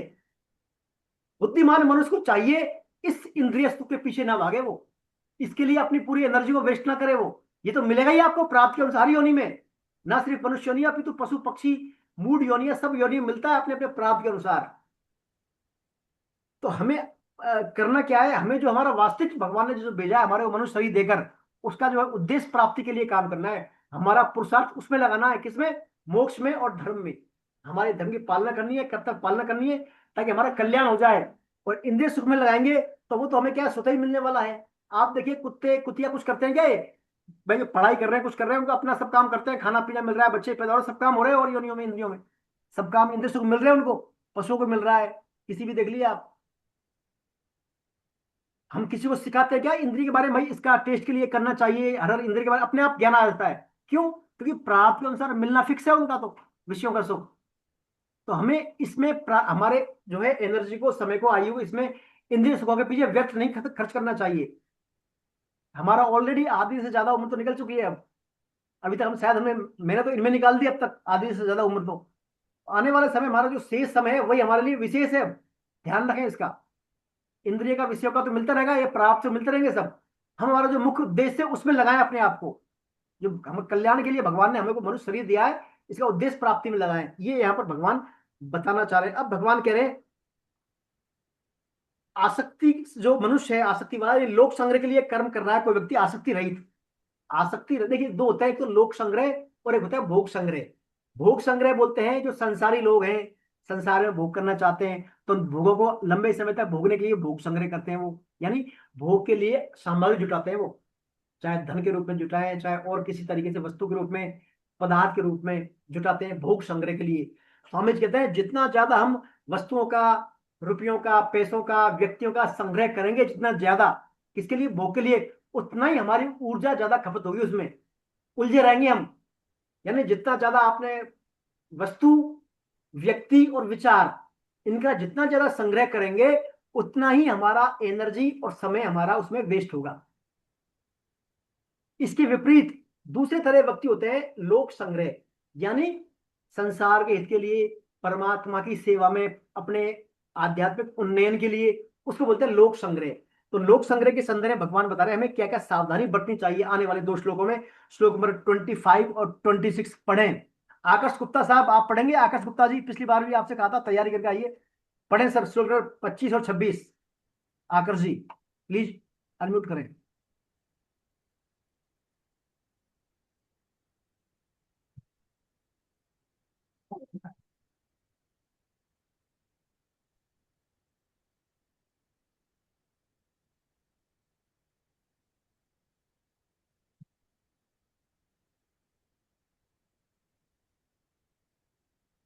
पढ़े आकाश जी, पढ़े।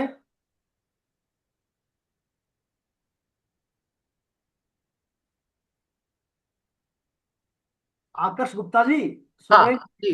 पढ़े सर, पढ़े। हाँ। सत्तः कर्मण्यो विद्यांस्तो यथा कुर्वन्ति भारत कुर्याद् दिव्यांस्तः सत्ता कश्य लोकंग्रासगृहम् न बुद्धि भेद जन्येद्ज्ञानः कर्म संज्ञानां जोष्ये कर्माणि विद्यान्तु समाचरन्। हे भरत शोभंत अर्जुन, कर्मों में आसक्त हुए अज्ञानी जन जिस प्रकार कर्म करते हैं, आसक्ति रहित तत्वज्ञ महापुरुष भी लोक संग्रह करना चाहता हुआ उसी प्रकार कर्म करे। सावधान तत्वज्ञ महापुरुष कर्मों में आसक्ति वाले अज्ञानी मनुष्यों की बुद्धि भ्रम उत्पन्न न करे, पर्युत समस्त कर्मों को अच्छी तरह से करता हुआ उनसे भी वैसे ही करवाए। बहुत बढ़िया गुप्ता जी, बहुत बढ़िया। देखिए आकर जी आप और अभ्यास करें ना, और अच्छा करेंगे आप। मैं आपको सुनाता हूँ श्लोक दोनों को कैसे पढ़ते हैं ना। श्लोक नंबर 24, श्लोक नंबर 24 और श्लोक नंबर 25 और 26 है ना। सक्तः कर्मण्य विद्वांसो यथा कुर्वन्ति भारत कुर्याद् विद्वांस तथा सक्तः चिकीर्षूरलोक संग्रहम् न बुद्धिभेदं जनये दज्ञानां कर्म संगिनाम् जोषयेत सर्वकर्माणि विद्वान युक्त समाचरन्। आप क्या चरण वाइज जो है स्लो स्लो पढ़े, अच्छा आ जाएगा ना, अगली बार और अच्छा प्रयास करें।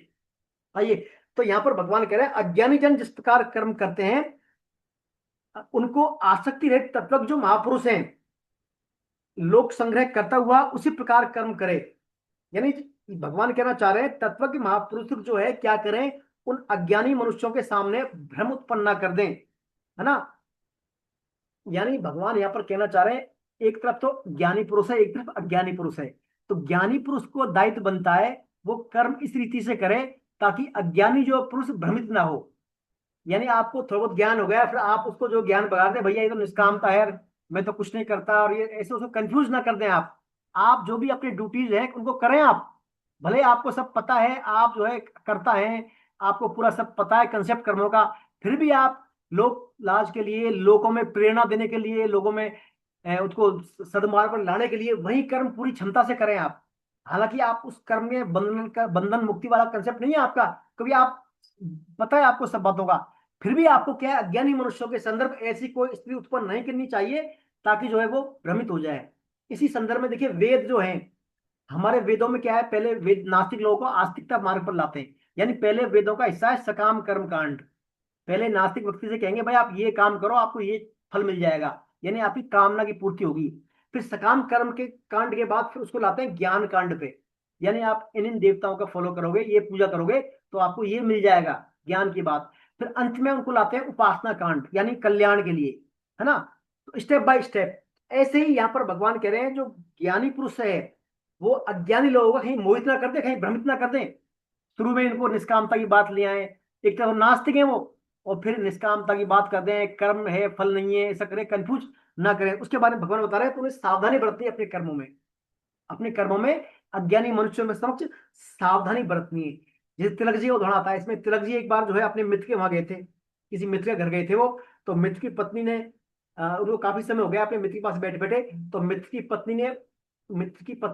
बेटे से कहा, बेटे आज तिलक जी आए, तुम ऐसा करो, भगवान की शाम को समय हो गया, पूजा कर लो। तो बेटे ने कहा, भाई मैं पूजा नहीं करूंगा, क्योंकि तिलक जी पूजा नहीं करते, तिलक जी मूर्ति पूजा नहीं करते। तो जब तिलक जी को पता लगा बेटा ऐसा बोल रहा है इनका, तो बेटे ने कहा, भाई मैं तो, तिलक जी ने कहा बेटे से, मैं तो डेली पूजा करता हूँ। बोला आप कहाँ करते हैं पूजा? बोला आओ मेरे साथ। तो तिलक जी क्या, उसको छत पर ले गए, ऊपर छत पे लेकर उसने दिखाया कि बहुत सारे आदमी हैं। तो तिलक जी ने कहा कि मैं रोज भगवान की पूजा करता हूँ, कि मेरे सब भगवान है, जो आदमी है ना बहुत सारे घूम रहे हैं, ये सब मेरे भगवान है ना, ये सब मेरे भगवान है, मैं इनकी पूजा करता हूँ। तो तो फिर तिलक जी ने कहा, भाई तुम पहले भगवान की पूजा करना सीख जाओ, फिर इन सब की पूजा करना आप, है ना। तो पहले आप शुरुआत तो करो, आप कम से कम पूजा करने की। शुरू में आप कह दो कि ये नहीं करते, मैं भी नहीं करता। तो यानी तिलक जी ने, देखिए तिलक जी हालांकि मूर्ति पूजा से थे, लेकिन तिलक जी ने क्या कहा, उनको कैसा समझाया, पहले आप ये पूजा करो फिर यहाँ पर आओगे आप। ऐसे ही भगवान कह रहे हैं जो तत्वज्ञानी महापुरुष हैं वो अज्ञानी पुरुषों को भ्रमित ना करें, पूरी संख्या से अपना कर्म करें। ये भगवान यहाँ पर श्लोक में बताना चाह रहे हैं इन श्लोकों के माध्यम से।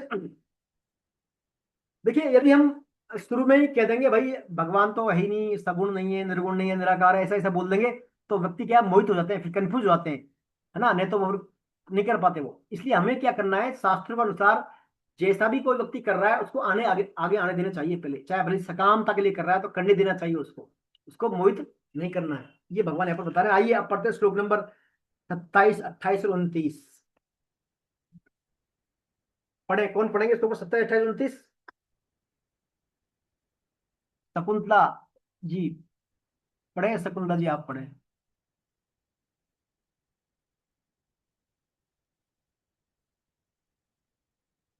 पढ़े जी, अनम्यूट कर ले और बोले। अनम्यूट नहीं हो रहा है सर।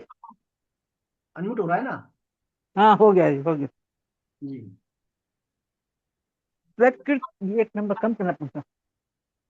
प्रकृते क्रियमाणानि गुणे कर्माणि सर्वशः अहंकार विमूढ़ात्मा कर्ता हमिति मन्यते त्वत्विक्तु महाबाहो गुण कर्म विभागयो गुणा गुणेषु वर्तन्ते इति मत्वा न सद्यते प्रकृतेर्गुण सम्मूढ़ा सज्जन्ते गुण कर्मसु तान् कृष्ण विदो मंदात् कृष्ण न विचालयेत्। संपूर्ण कर्म सब प्रकार से प्रकृति के गुणों द्वारा किए जाते हैं, परंतु अहंकार से मोहित मन अनंत कारण अंतःकरण वाला अज्ञानी मनुष्य मैं करता हूँ ऐसा मान लेता है। परंतु हे महाबाहो, गुण विभाग और कर्म विभाग को तत्व से जानने वाला महापुरुष संपूर्ण गुण ही गुणों में बरत रहे हैं, ऐसा मानकर उनमें आसक्त नहीं होना होता। प्रकृति जन्य गुणों से अत्यंत मोहित हुए अज्ञानी मनुष्य गुणों और कर्मों में आसक्त रहते हैं। उन उन पूर्णतः न समझने वाले मंद बुद्धि अज्ञानियों को पूर्णतः जानने वाला ज्ञानी मनुष्य विचलित न करे। हरे कृष्णा सर। हरे कृष्णा। तो देखिए यहाँ पर भगवान बता रहे हैं कर्मों के प्रोसेस के बारे में। जैसा अर्जुन कह रहा था ना, आप जो है ज्ञान को कर्म से श्रेष्ठ समझते हो, तो मुझे कर्म में क्यों लगा रहे हो, कहा था ना अर्जुन ने। उसका भगवान यहाँ पर और दूसरे एंगल से समझा रहे हैं कर्म के बारे में। अर्जुन कह रहा है मेरे को कर्म में क्यों लगा रहे हो, यही तो प्रश्न था अर्जुन का, मेरे को आप भगवान आप घोर कर्म में क्यों लगा रहे हो। तो भगवान बता रहे हैं सभी प्रकार के कर्म कर्म जो है प्रकृति के गुणों के द्वारा किए जाते हैं। देखिए अब समझिए आप, सभी कर्म किसके द्वारा कह रहा है, प्रकृति के गुणों के द्वारा। परंतु अहंकार से मोहित अंतःकरण वाला अर्जुन, अंतःकरण वाला अज्ञानी मनुष्य क्या मानता है कि मैं कर रहा हूं, अपने आप को कर्ता मान लेता है, वो अपने आप को कर्ता मान लेता। दूसरा इसमें दो बातें हैं, गुण विभाग और कर्म विभाग। यानी भगवान कह रहे हैं संपूर्ण गुण ही गुण में बरत रहे हैं, ऐसा मानकर ज्ञानी मनुष्य उनमें कर्मों में आसक्त नहीं होते। प्रकृति जन गुणों से मोहित अज्ञानी मनुष्य कर्मों में आसक्त रहते हैं और अपने आप को कर्ता मानते हैं। तो भगवान यहाँ पर बताते रहे ज्ञानी मनुष्य ऐसे अज्ञानी मनुष्यों को विचलित ना करें। तो देखिए तीन बातें यहाँ पर। पहली बात तो जो भी कर्म हो रहे हैं उनमें हमारा कोई लेना देना नहीं है, गुण ही गुण में बरत रहे हैं। तीन बातें आती हैं गीता में। एक तो आता है इंद्रियां ही इंद्रियां में बरत रही हैं, स्वभाव ही स्वभाव में बरत रहा है, और गुण ही गुण में बरत रहे हैं। यानी जो भी कर्म हो रहा है वो गुणों के माध्यम से हो रहा है। कैसे? जैसे प्रकृति के तीन गुण है ना। कभी कोई एक सत्वगुण होता है, एक रजोगुण, एक तमोगुण। कभी व्यक्ति सत्वगुण में प्रभाव में आता है तो सत्वगुण एक्टिव कर लेता है, कभी रजोगुण में आता है रजोगुण एक्टिव कर लेता है, और तमोगुण में आता है तो तमोगुण की एक्टिव कर लेता है। तो जिस गुण का संग किया वैसा उसका स्वभाव बन जाता है। क्या बन जाता है? स्वभाव। तो हम कह सकते हैं गुण ही काम करवा रहे हैं, है ना। गुण ही गुण बरत रहे हैं, स्वभाव ही स्वभाव बरत रहा है, और प्रकृति ही प्रकृति में बरत रही है। यानी प्रकृति के गुण ही है, प्रकृति करवा रही है। और दूसरा आता है इंद्रियां ही इंद्रियों के विषयों में बरत रही है। विषय भी किसके हुए? प्रकृति के गुण हुए, कार्य गुणों के फिर विषय आते हैं अलग अलग, है ना। राजस के अलग विषय होते हैं, तामस के अलग विषय। इस प्रकार मूल रूप में देखा जाए तो कर्मों के पीछे क्या है? प्रकृति और गुण ही जिम्मेदार है। हम उसमें कुछ भी नहीं है, हमारा उसमें कोई लेना देना नहीं है। लेकिन हम क्या करते हैं? अज्ञानपन के कारण हम अपने आप को कर्ता मान लेते हैं। क्यों मानते हैं? देखिए, हम कर्ता कर्ता हम अपने आप को इसलिए मान लेते हैं क्योंकि हम समझते हैं कि पहली बात तो मूल में भूल क्या होती है? हम अपने आप को देह मान लेते हैं। हमारी देहात्म बुद्धि के कारण अपने आप को देह मान लेते हैं। देह देह भी दो तरह से मानते हैं, यानी शरीर मेरा है या मैं शरीर हूं। शरीर मेरा है तो इससे मान होती है हमारे शरीर के प्रति आ गई ममता हो गई, और मैं शरीर हूं ये हो गया हमारा अहंकार। तो ममता के वशभूत या अहंकार के वशभूत हम हो जाते हैं, शरीर को अपना मान बैठते हैं। फिर क्या होता है? शरीर जो भी क्रियाएं करता है वो क्रिया किसी हो गई, फिर अपनी हो गई ना। शरीर की जो क्रिया जो भी कर्म कर रहा है, एक्टिविटी कर रहा है, वो सब अपने हो गए। तो फिर हम क्या मान लेते हैं? भैया मैं कर रहा हूँ या मेरा शरीर कर रहा है या मेरे शरीर के द्वारा क्रिया हो रही है, तो अपने आप को कर्ता मान लेता है। फिर उसको बोला अहंकार रूढ़ आत्मा करता है मिति मन्यते, अहंकार के वश, है ना। तो मूल में भूल क्या हुआ? हमारी देहात्म बुद्धि, हमने अपने आप को देह मान लिया। जब तक हम अपने आप को देह से सर्वथा अलग नहीं महसूस करेंगे, अलग नहीं मानेंगे, तब तक हम कर्ता ही बने रहेंगे, है ना। और भगवान ने दूसरा कर्म का प्रोसेस बताया। कर्ता कर्म कैसे हो रहे हैं? गुणों के द्वारा हो रहे हैं, गुण ही गुण में बरत रहे हैं, या प्रकृति प्रकृति में बरत रही है, या स्वभाव ही स्वभाव में बरत रहा है। तो ये सब क्या है? निष्काम कर्म होने के लिए प्रोसेस है। ये हमें पता होना चाहिए कि मैं तो कुछ भी नहीं कर रहा, मैं कुछ भी नहीं कर रहा, बस प्रकृति ही प्रकृति में करवा रही है मेरे से। प्रकृति ही करवा रही है। गुण किसके हैं? प्रकृति के। और प्रकृति किसकी है? भगवान की। त्रिगुण तो प्रकृति है ना। तो ये हम काम करते हैं। अब होता क्या है? देखिए, भगवान ने जब हम कह रहे हैं अहंकार विरोधात्मा करता है मिति, मान लेता है व्यक्ति अपने आप को अहंकार वश के मैं करता हूं। अब इसे बचा कैसे जाए, है ना। कैसे बच जाए कि मैं करता भगवान मेरे को नहीं मानूं? भाई करता तो मानेंगे हम, स्वाभाविक है। स्वाभाविक है, कर्ता मान लेते हैं क्योंकि हम शरीर के द्वारा काम करते हैं या शरीर के द्वारा काम होते हैं। इसका भगवान बता रहे तरीका कि मैं जो है कैसे इनसे पार पाऊं। कर्म भी कर लूं शरीर के द्वारा लेकिन फंसू भी नहीं मैं। तो भगवान फिर अगले श्लोक में बोलते हैं तरीका। आइए श्लोक नंबर 30 पढ़ते हैं। कौन पढ़ेंगे श्लोक नंबर 30? हाँ, ये निष्ठा जी जुड़िए। निष्ठा जी है? निष्ठा जी, अभी निष्ठा जी जुड़िए इसमें। निष्ठा जी, सपना जी,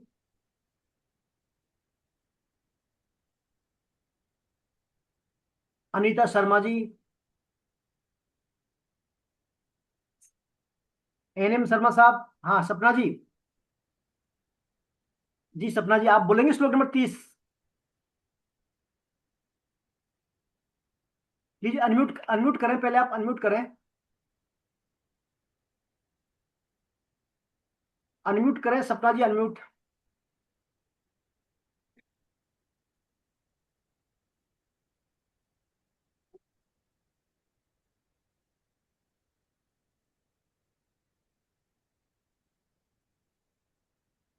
अनम्यूट अनम्यूट करें पहले, सपना जी अनम्यूट करें एक बार। शायद नहीं आ रहा आपका अनम्यूट।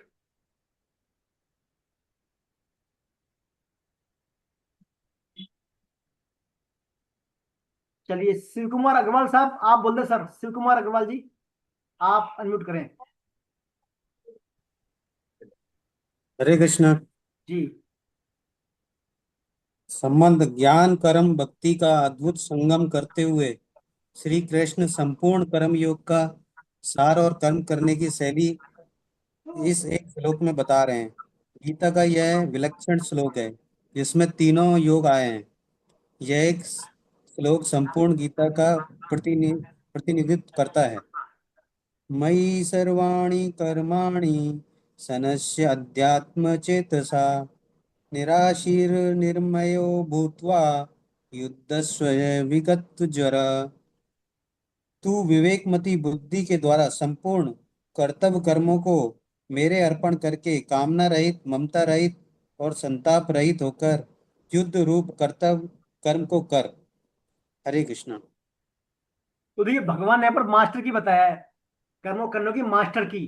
कर्म तो करेंगे ही, अब कर्मों को कैसे करें ताकि हम उनमें हमारे में कर्तापना वाला भाव नहीं आए, है ना, हम वहां पे कर्ता नहीं माने। क्या करें भगवान?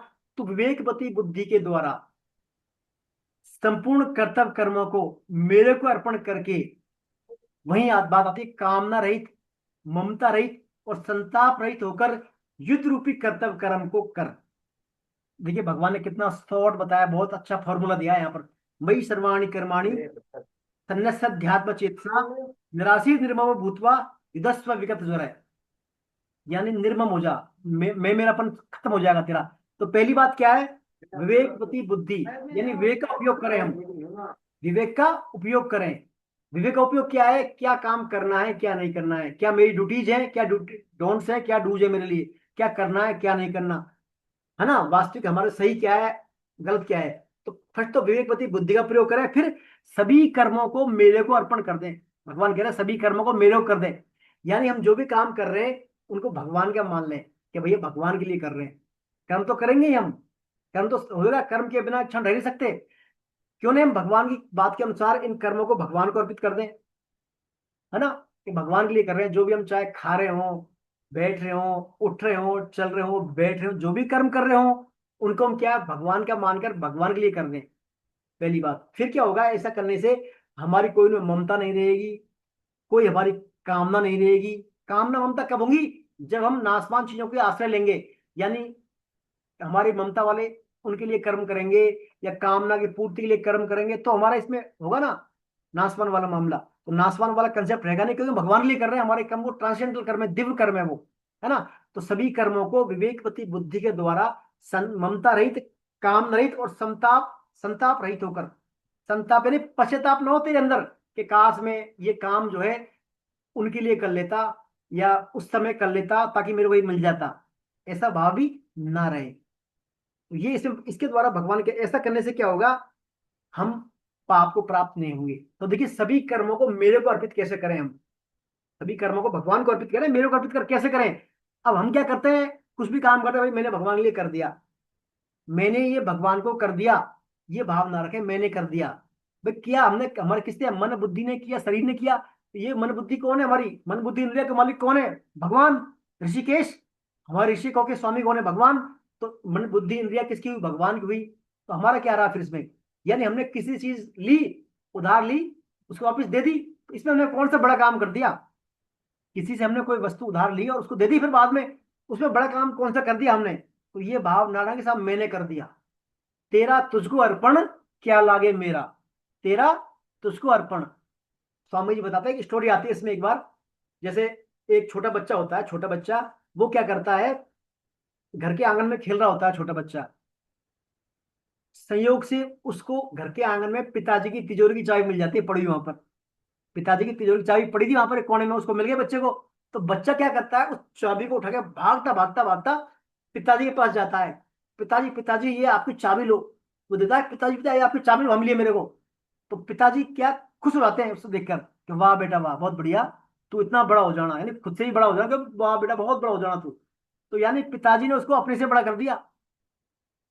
और जबकि वास्तव में क्या है, चाबी पिताजी की थी, बच्चा ही पिताजी का ही है ना, सब कुछ पिता, आंगन में सब कुछ पिताजी का है, वो है क्या उसका? बच्चे का। लेकिन बच्चे ने क्या अपना भाव चेंज किया, पिताजी आपकी चाबी लो, सिर्फ दिए पिताजी को, है ना। उससे क्या है, पिताजी ने उसको अपने से बड़ा मान दिया। ऐसे ही हम जो भगवान के लिए काम करेंगे, भगवान आपका आपके द्वारा, ये लो तेरा तुझको अर्पण, क्या लागे मेरा, मैंने कुछ नहीं किया, आपने करवाया, आपके लिए करे, ये हमारा भाव हो जाएगा। तो भगवान कहते हैं ऐसे भक्तों को भगवान अपने मुकुट की मणि बना देते हैं, फिर मुकुट में विराजते हैं सिर में भगवान के, ऐसे भक्त जो सब कामों को भगवान का मानकर भगवान के लिए कर दिया। ये कब होता है? जब हमारे केंद्र में भगवान रहेंगे। ये स्थिति कब आती है? जब हमारे केंद्र में भगवान रहेंगे, यानी हमारा मन और बुद्धि जो हमारा है ना, मन बुद्धि में हमेशा भगवान का स्मरण होगा। यानी मन से तो कंटिन्यू भगवान का चिंतन होता रहे, और बुद्धि में जो है भगवान को प्राप्ति का दृढ़ निश्चय हो कि मेरे को भगवान की प्राप्ति करनी है, मैं भगवान का, भगवान मेरे, ये वाला भाव हमारे दृढ़ता से बैठ जाए, तो फिर जो भी हमारे कर्म होंगे वो भगवान के लिए होंगे। जैसे हम कुछ काम करते हैं, है ना, कोई भी काम कर, जैसे मान लीजिए स्वामी जी कई बार उदाहरण देते हैं बेटे बेटी की शादी का।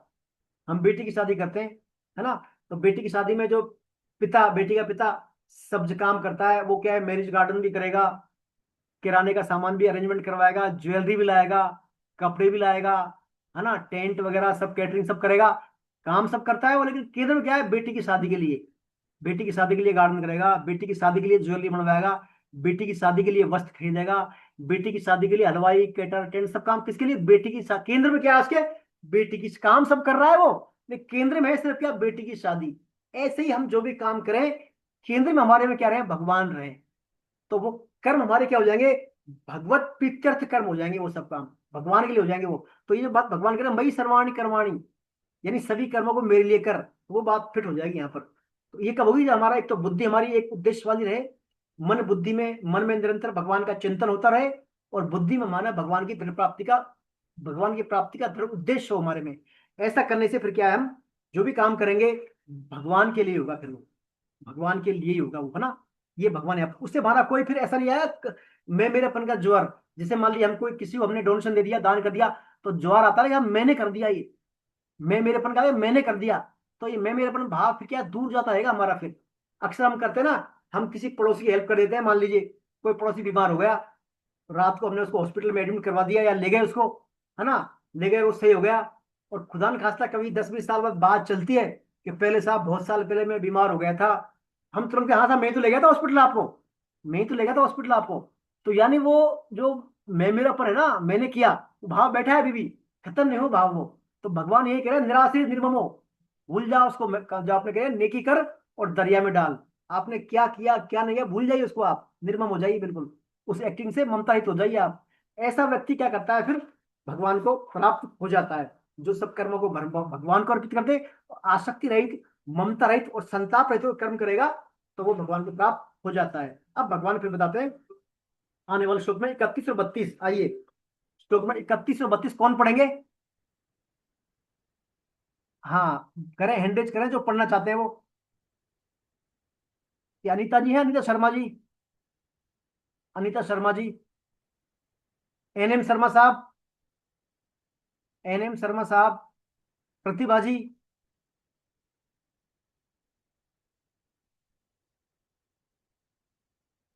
मिथिलेश जी,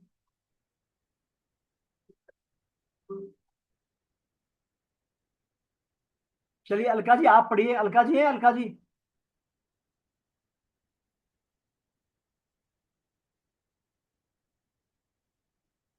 मनोज कुमार जी आप पढ़ दिए। अलका जी आ रही हैं आप? हरे कृष्णा हरे अलका कृष्णा सर। जी। हेलो। हरे हाँ कृष्ण।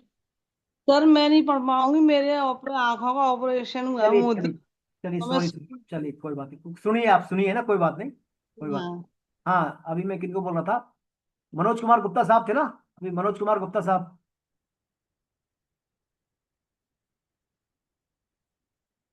शायद। चलिए गर्ग साहब आप पढ़िए फिर।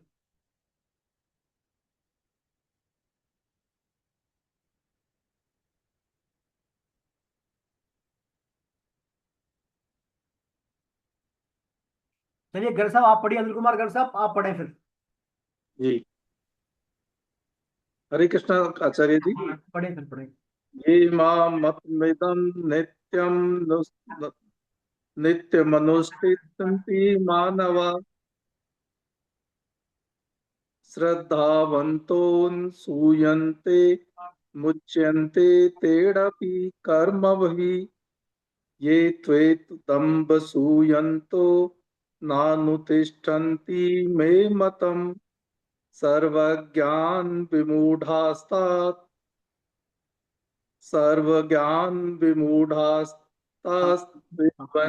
नष्टान् चेतसः। जो मनुष्य दोष दृष्टि से रहित होकर श्रद्धा पूर्वक मेरे इस प्रश्न श्लोक में वर्णित मत का सदा अनुसरण करते हैं वे भी कर्म के बंधन से मुक्त हो जाते हैं। परंतु जो मनुष्य मेरे इस मत में दोष दृष्टि करते हुए इसका अनुष्ठान नहीं करते उनका संपूर्ण ज्ञानों में मोहित और अविवेकी मनुष्य को नष्ट हुए ही समझो, अर्थात उनका पतन ही होता है। हरे कृष्णा गुरु जी। भगवान यही बात बता रहे हैं यहाँ पर, जो मेरे मत का अक्षर से पालन करते हैं श्रद्धा पूर्वक, जो मैंने अभी तक जो बातें बताई हैं इनका जो श्रद्धा पूर्वक पालन करता है, अनुसरण करता है, फॉलो करता है, वो क्या है, कर्म बंधन से मुक्त हो जाते हैं, है ना। लेकिन जो इसमें दोष दृष्टि रखते हैं, यानी दोष दृष्टि रखते हैं इन भावों में, ऐसे व्यक्ति क्या है, उनका अविवेकी मनुष्यों का पतन हो जाता है। तो देखिए यहाँ पर दो बातें हैं, एक तो भगवान की आज्ञा का पालन का संदर्भ है यहाँ पर, जैसा भगवान ने कहा है वैसा का वैसा हम पालन करें तो हमारा कल्याण हो जाएगा। और यदि हमने हमारा मेल मिलावट कर दिया, इसमें हमारे हिसाब से कर लिया, तो मामला फिर क्या है, गड़बड़ हो जाता है। तो यहाँ पर मेन बात है आज्ञा पालन, यानी जो भगवान ने जो सिद्धांत बताए, वाणी जो भगवान की है उसको एज इट फॉलो करें हम। दो प्रकार की सेवा होती है किसी किसी की भी शास्त्रों के अनुसार व्यक्ति की, एक तो होती है वाणी की सेवा, एक होती है वपु की सेवा।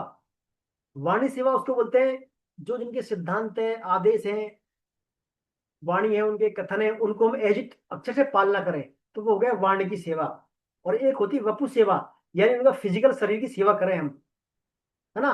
तो शास्त्रों में वाणी सेवा को वपु सेवा से ऊपर माना गया है, यानी आप आज्ञा पालन कर रहे हैं किसी का, तो बहुत बड़ी बात है। भले आपने उनके शरीर की सेवा नहीं की हो, लेकिन आपने आज्ञा पालन कर लिया तो वो आपके लिए बहुत बड़ी बात हो गई फिर। तो खास बात है आज्ञा पालन। तो आज्ञा पालन में देखिए, आपने यदि आज्ञा पालन कर ली, यानी भगवान की आज्ञा में और भगवान में कोई भेद नहीं है। भगवान की आज्ञा और भगवान अभिन्न है। जो भगवान ने आज्ञा दी उसको हम फॉलो कर रहे हैं तो वो भगवान की सेवा हो गया। फिर जैसे मान लीजिए उदाहरण आता है पतिव्रता स्त्री का। पतिव्रता जो स्त्री होती है वो अपने पति की सेवा करती है, पति की सेवा करती है, भले ही उसका जो पति है सदमार्गी हो या असदमार्गी हो, सतराह पे चलने वाला हो अथवा नहीं चलने वाला हो, लेकिन पति की सेवा पत्नी करती है। तो इससे क्या है, पत्नी का कल्याण हो जाता है। भले ही पति का कल्याण हुआ है नहीं वो अलग बात है, लेकिन पत्नी का अवश्य कल्याण हो जाता है, क्योंकि पत्नी क्या कर रही है, शास्त्रों की आज्ञा का पालन कर रही है, भगवान की आज्ञा का पालन कर रही है और पति की सेवा कर रही है।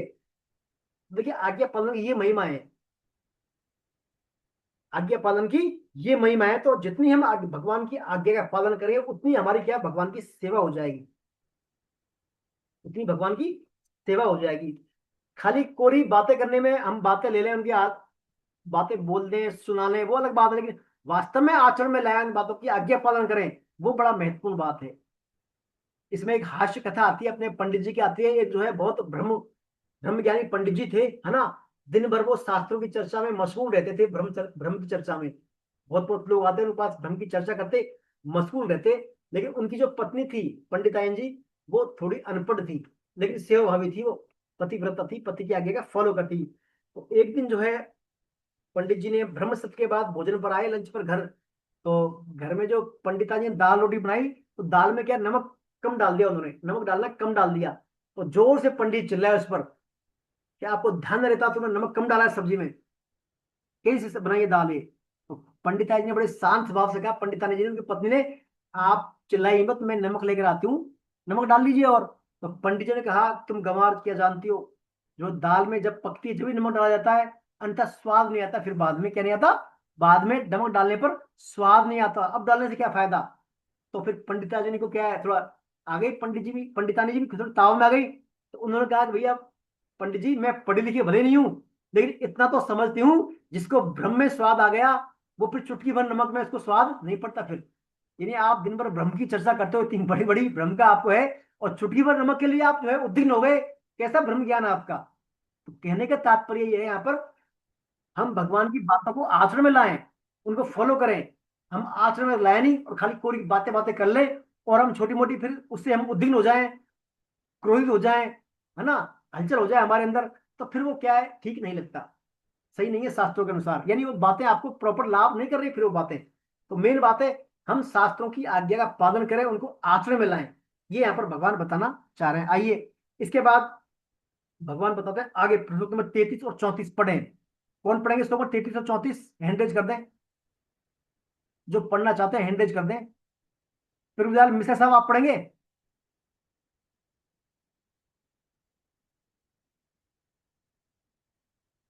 हाँ शशिकला जी आप पढ़ें जी।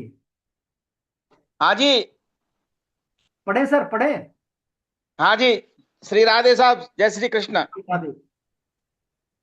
सदृशं चेष्टते स्वस्य प्रकृतिर्ज्ञानवानपि प्रकृतिं यान्ति भूतानि निग्रह किं करिष्यति इंद्रियस्य इंद्रियस्यार्थे रागद्वेषो व्यवस्थितो तेयो नवसमागच्छेत्तौ निश्चय परिपंथिनो। संबंध।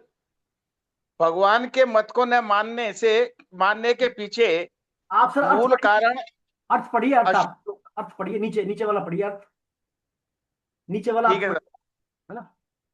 संपूर्ण प्राणी 33-34 ही है ना सर?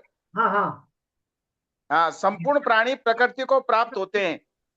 ज्ञानी महापुरुष भी अपनी प्रकृति के अनुसार चेष्टा करता है, फिर इसमें किसी का हट क्या करेगा।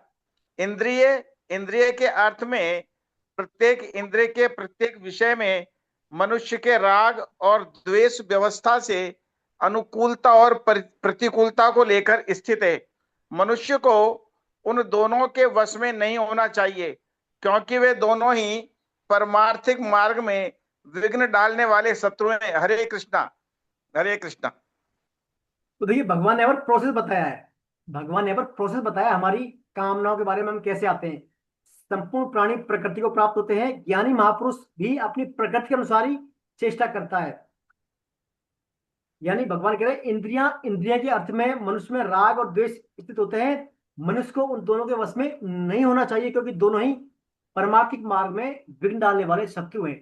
देखिए ऐसा का ऐसा श्लोक आपको दूसरे अध्याय में मिला था, 2.14 था शायद, मात्र स्पष्ट 16, मात्र स्पष्ट शास्तु कौनते शीतोष्ण सुख दग्धा आगमा पाइनो नित्यास तान तुच्छ भारत है ना, इंद्रियों के विषयों के बारे में था। वही बात यहाँ पर है। भगवान कहना चाह रहे हैं जो व्यक्ति जो भी चेष्टा करता है वो अपनी प्रकृति के अनुसार करता है, अपनी प्रकृति के अनुसार करता है। यानी हम हमारे मन और बुद्धि और इंद्रियों के हम क्या अहम के हमारे गुलाम है। हम देखिए भगवान के जीव अंश है, यानी भगवान के अंश है, और जब हमने अपने आप को शरीर मान लिया, यानी शरीर के मन बुद्धि इंद्रियों के वशीभूत हो गए, तो हम क्या बन जाते हैं, जीवात्मा। और फिर हम अपने स्वभाव के अनुसार ही चेष्टा करते हैं, है ना। तो कर्म तो हम हमारे स्वभाव के अनुसार करते हैं, लेकिन जो इन स्वभाव में जो राग द्वेष वाला मामला है उसमें हम स्वतंत्र हैं, उसमें परतंत्र नहीं। हम परतंत्र किसमें, कर्म करने में। कर्म तो हम करेंगे अपने स्वभाव के अनुसार, कर्म तो होते ही हर क्षण, लेकिन कर्मों के अंदर जो राग द्वेष वाला मामला है उसमें हम स्वतंत्र हैं। और राग द्वेष ही कर्मों के बंधनकारी होते हैं, उनके द्वारा ही कर्म जो है बंध जाते हैं। तो देखिए राग और द्वेष का निवास स्थान पता है, इंद्रियां, इंद्रियों में निवास करते हैं राग और द्वेष। आपको कोई अच्छा लगता है, कोई म्यूजिक या कोई टेस्ट अच्छा लगता है, तो वो आपके कानों में है उसका रस, या आपकी जिह्वा में रस है उसका, है ना। और इंद्रियां इतनी पावरफुल होती है, इंद्रियां इतनी पावरफुल, इंद्रियों के ऊपर होता है मन, यानी इंद्रियों का बॉस कौन है, मन। और मन की बॉस है बुद्धि, और बुद्धि के बॉस है स्वम, है ना। तो इंद्रियों में राग द्वेष के कारण इंद्रियां इतनी बलशाली होती है कि मन को भी खींच लेती हैं, मन को अपना अनुभवी बना लेती है इंद्रियां। और जब अनुभवी बन जाता है तो इंद्रियां और मन मिलकर बुद्धि को भी खींच लेती है। फिर बुद्धि को वहीं जाएगी, जैसे आपकी मान लीजिए रसगुल्ले खाने की इच्छा हो रही है, आपको जीभ में रसगुल्ले का रस आ रहा है, रसगुल्ले लेना है आपको, तो आपका मन भी रसगुल्ले का करेगा। भाई देखिए आप कहते हैं मुंह से पानी आ रहा है, मुंह से पानी क्यों आता है, अपने आप तो नहीं आता। जब हम मानसिक चिंतन करते हैं ना, मन को और बुद्धि को लाते हैं रसगुल्ले में, तब पानी गिरता है, तभी तो पानी आता है, टेस्ट उसका। तो रसगुल्ले का जब आपका टेस्ट की इच्छा हो गई, तो आपका इंद्रिय तो रसगुल्ला चाहेगी, मन भी वहीं जाएगा रसगुल्ले की ओर, और मन तो जाएगा, बुद्धि भी वही काम करेगी कि आपको रसगुल्ला मिल जाए, है ना। यानी इंद्रियां इतनी पावरफुल है हमारी, कोई भी विषय हो, इसमें रस हो, उसके लिए मन और बुद्धि को भी खींच लेती वही इंद्रियां। तो और भगवान बता रहे हैं कि हमारा जो राग द्वेष का जो है वो इंद्रियों में स्थित है, राग द्वेष के कारण। तो हमारे कर्मों में जो हम राग द्वेष होता है वो इंद्रियों के पीछे है। तो भगवान कहना चाह रहे हैं जो इंद्रियों में अनुकूलता प्रतिकूलता आती है, इनका संबंध हमारे प्रारब्ध से होता है। यानी आपको जो भी अनुकूलता प्रतिकूलता जीवन में आ रही है वो हमारे प्रारब्ध के कारण है, और इसको सहन करना है, इसके वशभूत नहीं होना है। क्योंकि इंद्रियों के विषय जो सुख आने जाने वाले अनित्य हैं, इनको सहन करना सीखे हम। जैसे आपको इंद्रियों में ज्वार आया विषयों का, वेग आया, बहुत तेज भाव कि ये चाहिए मेरे को, तो उस समय आप धैर्य रखें, बुद्धि और मन को भगवान में लगा दें, तो वो ज्वार फिर उतर जाता है फिर।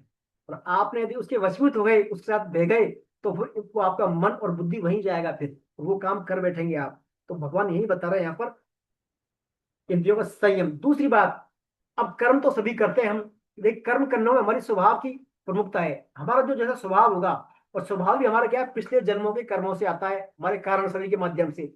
जैसा हमारा स्वभाव होगा, संस्कार होगा, हमारा हमारा जो शरीर होगा, कारण शरीर, वैसे हमारा स्वभाव बनता है और वैसे हम कर्म करते हैं, है ना। तो कर्म तो होंगे ही। अब कर्म में क्या, राग द्वेष में हम स्वतंत्र हैं, राग द्वेष ना करें उनसे, है ना। जैसे इसमें एक उदाहरण आता है सेठ जी का। सेठ जी एक जो है बांकुड़ा में, एक बार वेस्ट बंगाल में समुद्र किनारे गए थे वहां पर, तो एक मछुआरा मछली पकड़ रहा था, बड़ी गर्मी, दिन भर गर्मी में मछली के पकड़ रहा था वो।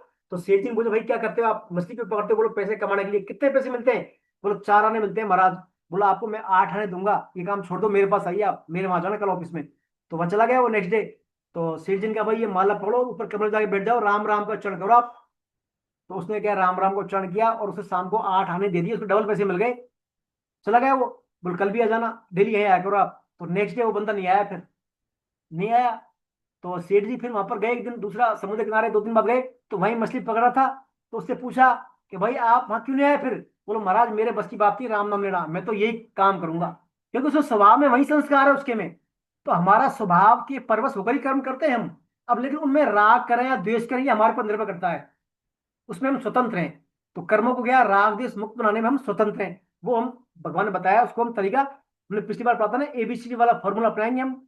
एसोसिएशन ऑफ डिबेटी करेंगे, बुक रीडिंग करेंगे, डीटी वर्शिप करेंगे डेली, है ना, चैंटिंग करेंगे, तो शायद हम राग देश से पार पा सकते हैं, इनसे धीरे धीरे कम हो सकते हैं राग देश के द्वारा, नेत्र भगवान का स्मरण करेंगे तो राग देश के मूल में क्या है, संसार की सुख आसक्ति, संसार के नाशवान पदार्थों के सुख के प्रति हमारी जो आसक्ति है, वही राग द्वेष के मूल में है।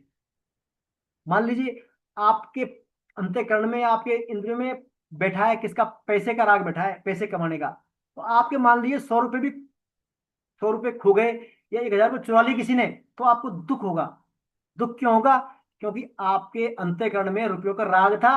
अब रुपए चुराने से वो राग बाधित हो गया, उस राग में बाधा आ गई, तो आपको क्रोध आ गया, है ना। तो मूल में क्या रहा, राग। तो राग द्वेष के बारे में स्वामी जी कह रहे हैं, राग द्वेष का हम इंद्रियों के विषयों को जो सुख आने जाने वाले माने, अनित्य माने, तो इससे राग द्वेष से हम पार पा सकते हैं। ये इस श्लोक में भगवान बात बता रहे हैं। आइए श्लोक नंबर 35 पढ़ते हैं। तो राग द्वेष के वश में होकर हमें कोई भी काम नहीं करना चाहिए। जब राग द्वेष का ज्वार आ रहा हो हमारे अंदर, उससे हमें शांत बैठ जाए, भगवान को स्मरण कर छोड़ दें उस काल को, बाद में वेग पूर्वक निर्णय लें। क्योंकि राग द्वेष जोश या क्रोध में निर्णय लिया हमारे लिए क्या घातक होता है वो। तो ये भगवान बता रहे हैं इसमें। आइए अब पढ़ते हैं अगला श्लोक, कि हमें राग द्वेष के वश में होकर क्या करना चाहिए, क्या नहीं करना चाहिए, वहां पढ़ेंगे। आइए श्लोक नंबर 35 पढ़ें। कौन पढ़ेंगे, फटाफट पढ़ दें।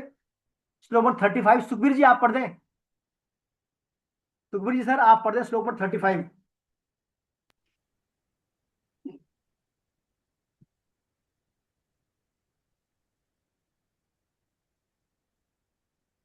श्रेयान् स्वधर्मो विगुणः परधर्मात् स्वनुष्ठितात् स्वधर्मे निधनं श्रेयः परधर्मो भयावह। अच्छी तरह आचरण में लाए हुए दूसरे के धर्म से गुणों की कमी वाला अपना धर्म श्रेष्ठ है। अपने धर्म में तो मरना भी कल्याणकारक है, और दूसरे का धर्म भय को देने वाला है। हरे कृष्णा प्रभु जी। तो देखिए भगवान यहाँ बता रहे स्वधर्म के बारे में, स्वधर्म निधर्म श्रेय है। यानी स्वधर्म में हमारे स्वधर्म की पालना करें, मर भी जाए तो ही हमारे लिए कल्याणकारी है। वो जब अर्जुन से कहा ना भगवान ने, युद्ध करेगा अर्जुन, यदि हार जाएगा, मारा जाएगा, तो स्वर्ग की प्राप्ति होगी, और नहीं मारेगा तो राज का सुख भोगेगा। यानी दोनों प्रकार से अर्जुन के लिए स्वधर्म है युद्ध। तो भगवान कह रहे हैं हमारा जो स्वधर्म है उसकी पालना करें हम। भले ही हमारा वो स्वधर्म गुणों में कमी वाला है, कष्टप्रदायक है, फिर भी वो हमारे लिए कल्याणकारी है स्वधर्म। तो हमारा मूल स्वधर्म तो क्या है? भगवान की सेवा करना। फिर भी हमारा देखा जाए यहाँ पर हमारे जो वर्तमान समाज में वर्णाश्रम वाली प्रणाली है ना, उसके आधार पर हमारा वर्गीकरण है, ताकि हमारा जो है हमारे वर्ण आश्रम के कर्मों के द्वारा हमें सहजता से क्या है भगवान की प्राप्ति हो जाए। चार हमारे वर्ग हैं, ब्राह्मण, क्षत्रिय, वैश्य और शूद्र। ब्राह्मणों को भगवान के सिर से उत्पन्न माना गया है, और क्षत्रियों को भगवान की जो है भुजाओं से माना गया है, वैश्य को भगवान के उदर से, और शूद्रों को भगवान के पैर से माना गया है ना। ब्राह्मण का कार्य त्याग, तपस्या, संयम, प्रधानता है, समाज का मार्गदर्शक है, और वो इंटेलेक्चुअल क्लास में माना जाता है ब्राह्मण। क्षत्रिय में शौर्य, साहस और प्रशासनिक दक्षता होती है, वो शरीर की रक्षा करता है, हमारा समाज की रक्षा करता है क्षत्रिय। और वैश्य जो होता है उधर से जो होता है पदार्थों और सेवाओं के द्वारा विनिमय और संसाधनों का समाज के हित में प्रयोग करता है, यानी शरीर की ऊर्जा का स्रोत है वैश्य संप्रदाय, अर्थात बिजनेस क्लास है, बिजनेस क्लास है। और राज क्षत्रिय है एडमिनिस्ट्रेटिव क्लास, और जो शूद्र है उसका कार्य समाज की सेवा करना, सेवा के द्वारा समाज को गति देना, यानी सर्विस क्लास। सर्विस क्लास वाले कौन है? शूद्र। अब आज के परिप्रेक्ष्य में देखा जाए तो हम सभी सर्विस क्लास वाले हैं, सभी शूद्र हैं एक प्रकार से। भाई शूद्र क्या है? सर्विस क्लास, सेवा करने वाले, जो सेवा करते हैं समाज की। तो हम सभी क्या है? शूद्र हैं। तो भगवान ने बताना चाह रहे हैं कि अपने अपने सहज कर्मों से भगवान का, राष्ट्र का, समाज का हित करें। हम निष्काम भाव से जो भी हमारे कर्म है वर्णाश्रम को उसको फॉलो करें, उससे हमारा क्या है? कल्याण हो जाएगा। वैसे देखा जाए तो जीव क्या है? मात्र भगवान का अंश है, और उनका क्या है? जीव मात्र भगवान का अंश है, चाहे किसी भी वर्ण का हो, ब्राह्मण हो, क्षत्रिय हो, वैश्य हो, शूद्र हो, सब भगवान के अंश है, सभी सहोदर हैं, सभी भाई भाई हैं। अतः आध्यात्मिक रूप से हमारा सबका एक ही स्वधर्म क्या है? हमारे कर्मों के द्वारा भगवान श्री कृष्ण का पूजन, यानी अपने स्वधर्म के द्वारा भगवान का पूजन। भले ही हमारे लिए कल्याणकारक, हमारे लिए कष्टप्रदायी हो, दुखदारी हो, लेकिन फिर भी हमारे लिए क्या है? कल्याणकारी है, हमारे स्वधर्म की पालना।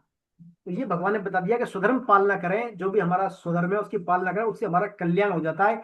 ये सब बात जब भगवान ने अर्जुन को बताई तो अर्जुन के मन में प्रश्न आता है, भगवान आपने स्वधर्म पालना के बारे में बता दिया, सब बता दिया, फिर भी मनुष्य क्या है? ने चाहते हुए पाप कर्म क्यों करता है? स्वधर्म की पालना क्यों नहीं करता? अर्जुन कहते हैं अतकेन प्रयुक्तो अयम पापम चरिते पुरुष है अन्यछरपि वासरे बलादिव नियोजित है, कि ये मनुष्य जो है ने चाहता हुआ भी जबरदस्ती से पाप कर्म में क्यों लगता है? किसके आश्रित होकर, किससे प्रेरित होकर पाप कर्म करता है? तो भगवान बोलते हैं, फिर कौन पढ़ेंगे श्लोक में? पढ़े श्लोक में, पढ़े श्लोक में 37 श्लोक पढ़े। हाँ पीयूष मिश्रा साहब पढ़े, आप पढ़े सर।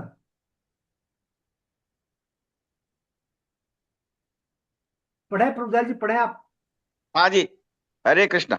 जी श्री भगवान वाचे काम एष क्रोधेश रजो गुण समुद्भव महाशनो महापापमा विद्वेह न मिह वैरिणम।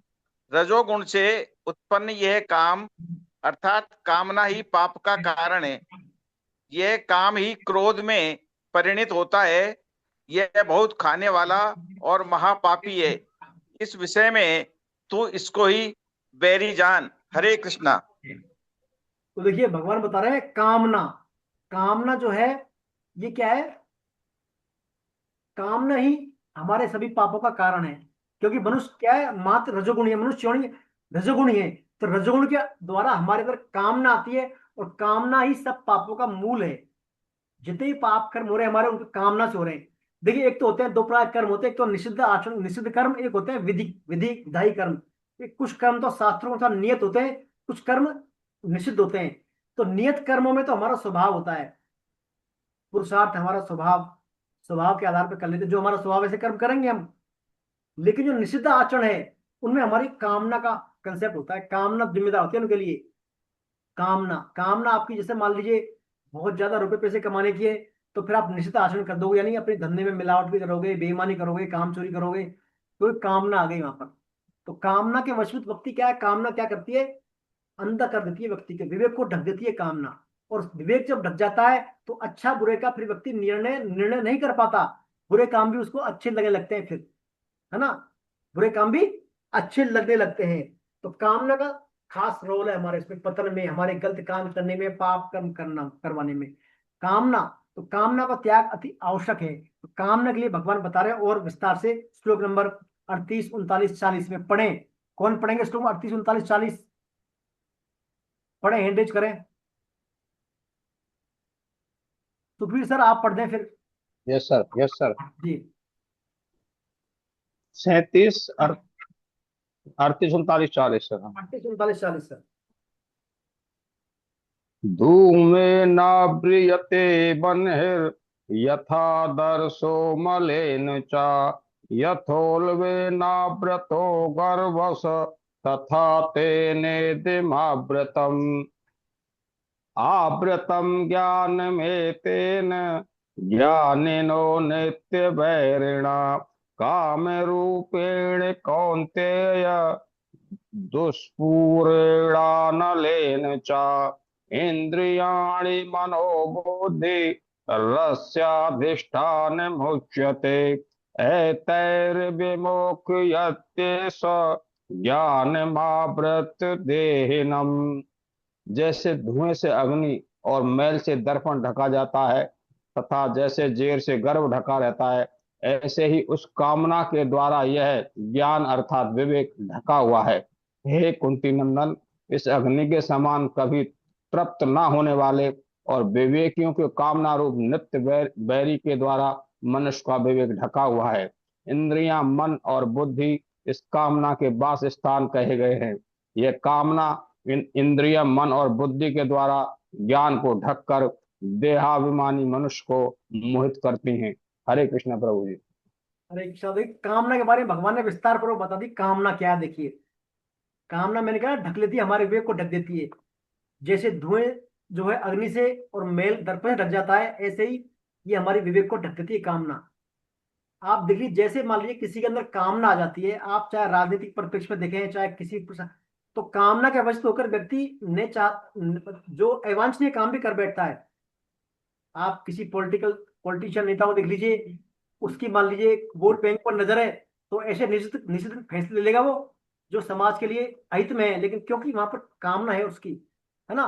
तो कामना जैसे हम बताया 3 तरह के विक्षेप होते हैं कामना के। पहला, जैसे धुएं के द्वारा अग्नि ढक जाती है, अग्नि तो है उसमें लेकिन धुआं है ऊपर, ढक गई, तो यानी वहां पर विवेक तो है लेकिन विवेक क्या, ढक गया हमारा कामना का। जैसा दर्पण पर मेल जम जाता है, तो मेल जमने का मतलब ये नहीं दर्पण नहीं है, दर्पण तो है यानी हमारा विवेक तो है, लेकिन कामना रूपी मेल जम गया उसको, तो काम नहीं करता, दर्पण दिखता नहीं। ऐसे ही जो गर्भ होता है, गर्भ क्या है, जब माँ के जब गर्भ से पेट से बाहर आता है तो जेल से ढका आता है प्लासेंटा से वो, तो प्लासेंटा भी है और गर्भ भी वहां पर, लेकिन प्लासेंटा में वो भ्रूण गर्भ दिखता नहीं है क्योंकि ढका हुआ है प्लासेंटा से। जब तक प्लासेंटा नहीं हटेगा वो एम्ब्रायो भ्रूण दिखेगा नहीं। तो ऐसे ही हमारी जब तक कामना है तब तक हमारा विवेक काम करेगा ही नहीं, जब तक कामना है। तो कामना को हटाने की सबसे बड़ा सूत्र भगवान ने बताया है, बिनु संतोष के काम, बिनु संतोष ने काम नसाही, काम अछत सुख सपने नाही।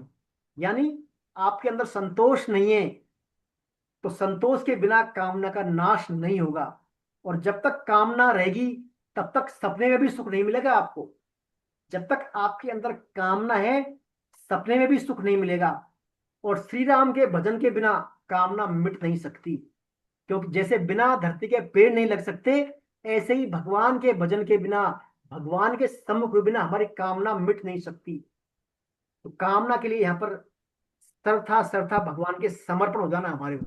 जैसे गधा होता है, गधा भजन ढोते रहता है आजीवन, पता ही नहीं उसको क्या है क्या नहीं। तो ऐसे ही हमारी कामना जो है, कामना के वशीभूत होकर हम कर्म करेंगे तो हम अच्छे बुरे का, सही गलत का, अकर्तव्य कर्तव्य का, धर्म अधर्म का सही निर्णय नहीं कर पाते। इसलिए भगवान यहाँ पर कह रहे हैं ये कामना है जो देहाभिमानी मनुष्य को मोहित करती है बार बार, और मोहित होने के फलस्वरूप वो क्या, पाप कर्म कर बैठता है।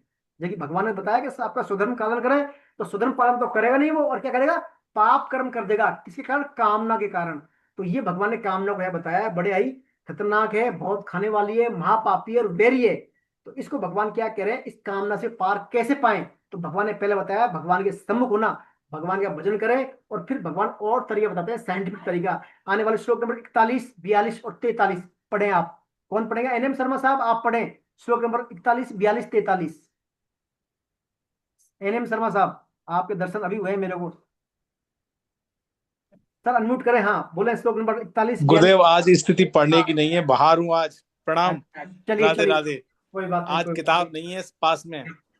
चलिए कोई बात नहीं। डॉक्टर गुप्ता जी आप पढ़ेंगे sir? Doctor Nripesh Gupta ji sir आप पढ़ें जी।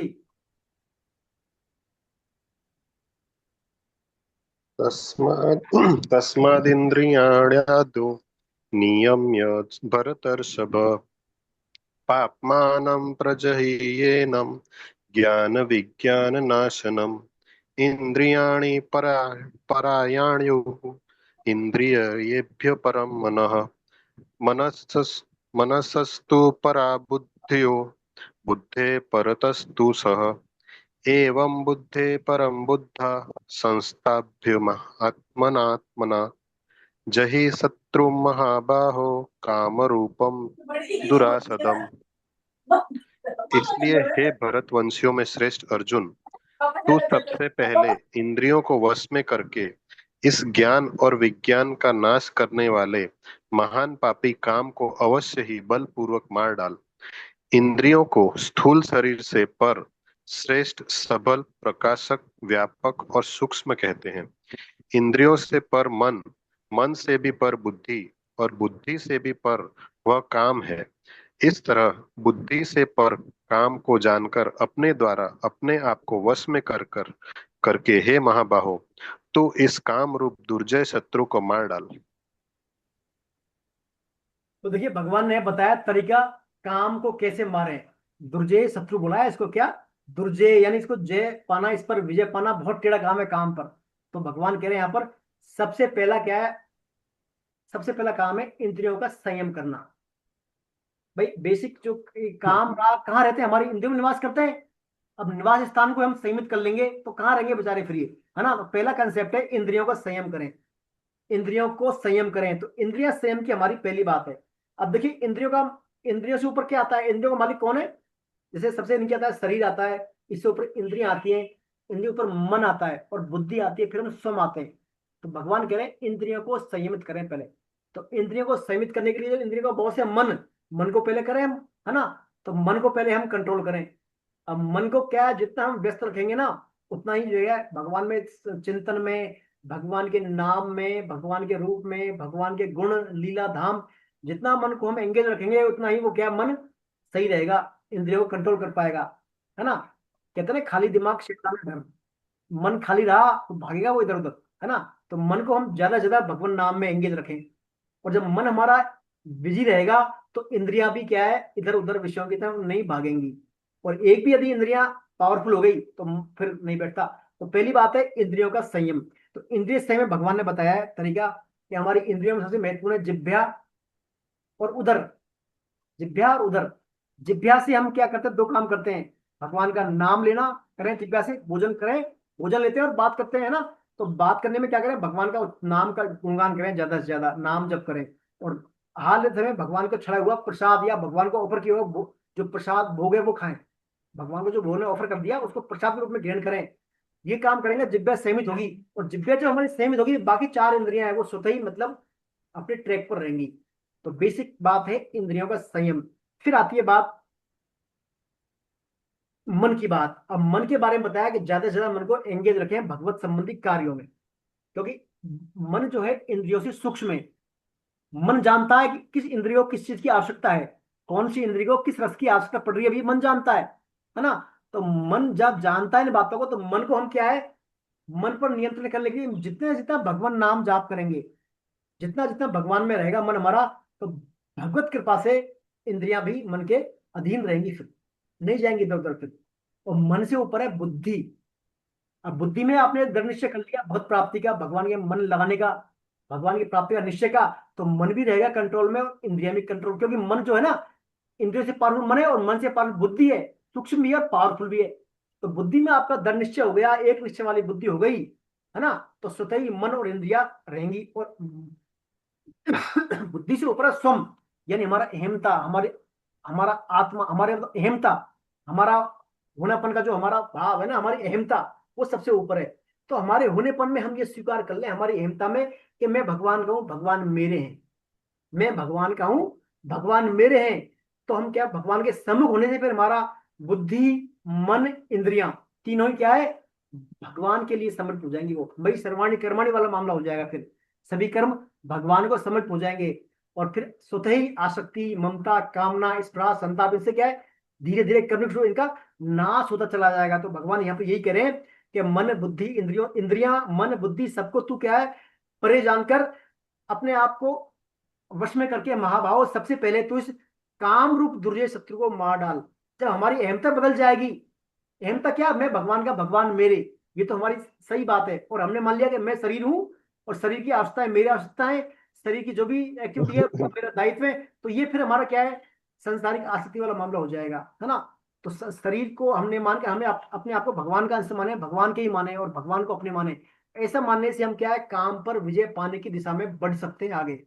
पहला काम इंद्रियों को संयम करना, मन को भगवान के चिंतन में लगाना, और बुद्धि में भगवत प्राप्ति का दृढ़ निश्चय करना, और अपनी अहमता बदलना। इन चारों प्रोसेस के द्वारा हम धीरे धीरे काम पर कंट्रोल कर सकते हैं। तो काम पर कंट्रोल होने से क्या होगा, फिर भी यदि मान लीजिए आपका काम नियंत्रण में नहीं आ रहा, इंद्रियां भाग रही है विषय के प्रति, कामनाओं के प्रति, तो फिर आप जो सब कुछ छोड़ दो भगवान पर, आत्मभाव से भगवान को याद करो। फिर भगवान आप ही बचाओ, हे नाथ, हे मेरे नाथ, आप कृपा करो, अब मैं केवल और केवल आपका ही हूं, आप ही कृपा करो। ऐसा भगवान को आत्मभाव से पुकारेंगे तो निसंदेह भगवान फिर आपकी कामना को खत्म करने के प्रयास में सहायक होंगे। फिर तो ये यहाँ पर कामना के शुरुआत कर्मयोग से हुई है, समाप्ति हुई है कामना की।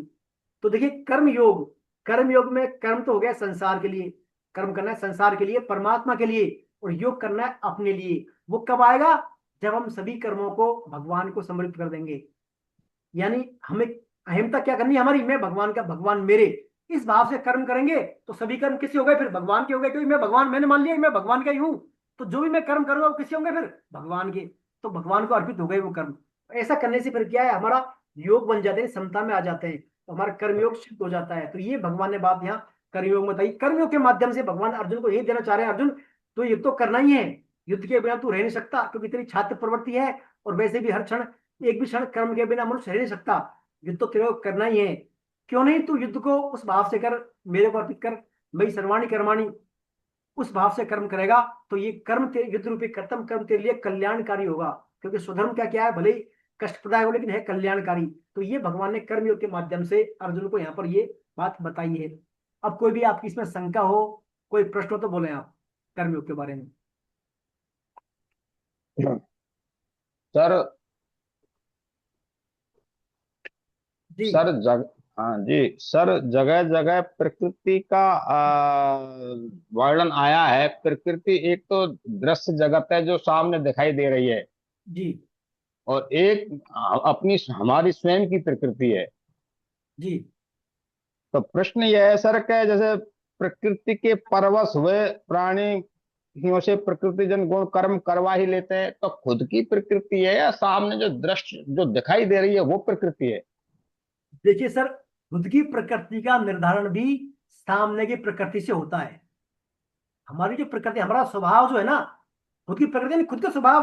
अब खुद का स्वभाव हमारा जो बाहर की प्रकृति है, यानी सात्विक, रासिक, तामसिक जो गुण है प्रकृति में, जो तीनों प्रकार की माया जो भगवान की, सामने वाली प्रकृति में जो तीनों गुण हैं, उनको संग करते हैं हम, उनका संग करते हैं, और उनका संग करने से फिर हमारे अंदर वैसे संस्कार बन जाते हैं, वैसे हमारा स्वभाव बन जाता है, वैसी हमारी प्रकृति बन जाती है। फिर तो आखिरकार मूल रूप से क्या हुई, वही प्रकृति भगवान की, उससे हमारी तो मतलब जो दिखाई दे रही है वही प्रकृति कर्म करवाती है अपन से, आखिरकार कहीं ना कहीं वही करवाती है, बिल्कुल उसी के माध्यम या से। स्वयं की प्रकृति कर्म करवाती है, ये प्रश्न है। सर स्वयं की प्रकृति भी तो उसी प्रकृति से बन रही है।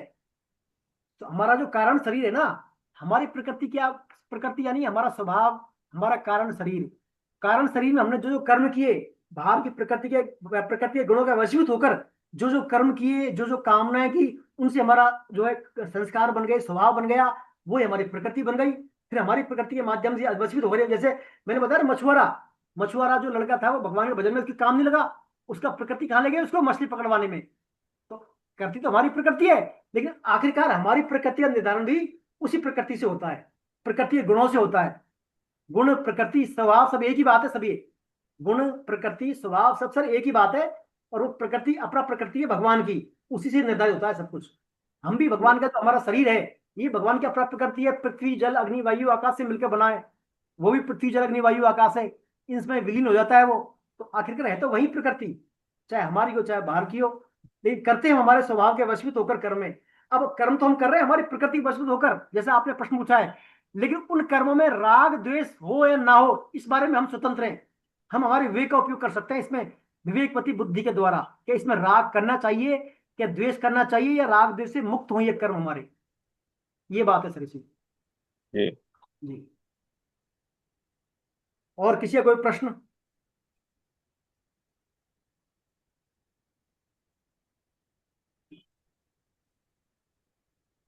चलिए फिर, आदरणीय महेंद्र जी सर से निवेदन है, बोले कुछ। समय आज वैसे कम रह गया, फिर भी आप शॉर्ट में थोड़ा बोल दें सर। प्लीज सर अनम्यूट करें सर, महेंद्र जी सर। हरे कृष्णा प्रभु जी, हरे कृष्णा। सभी भक्तों को दंडवत प्रणाम करते हुए थोड़ा शार्ट में ही ले रहा हूँ सर, जी जी।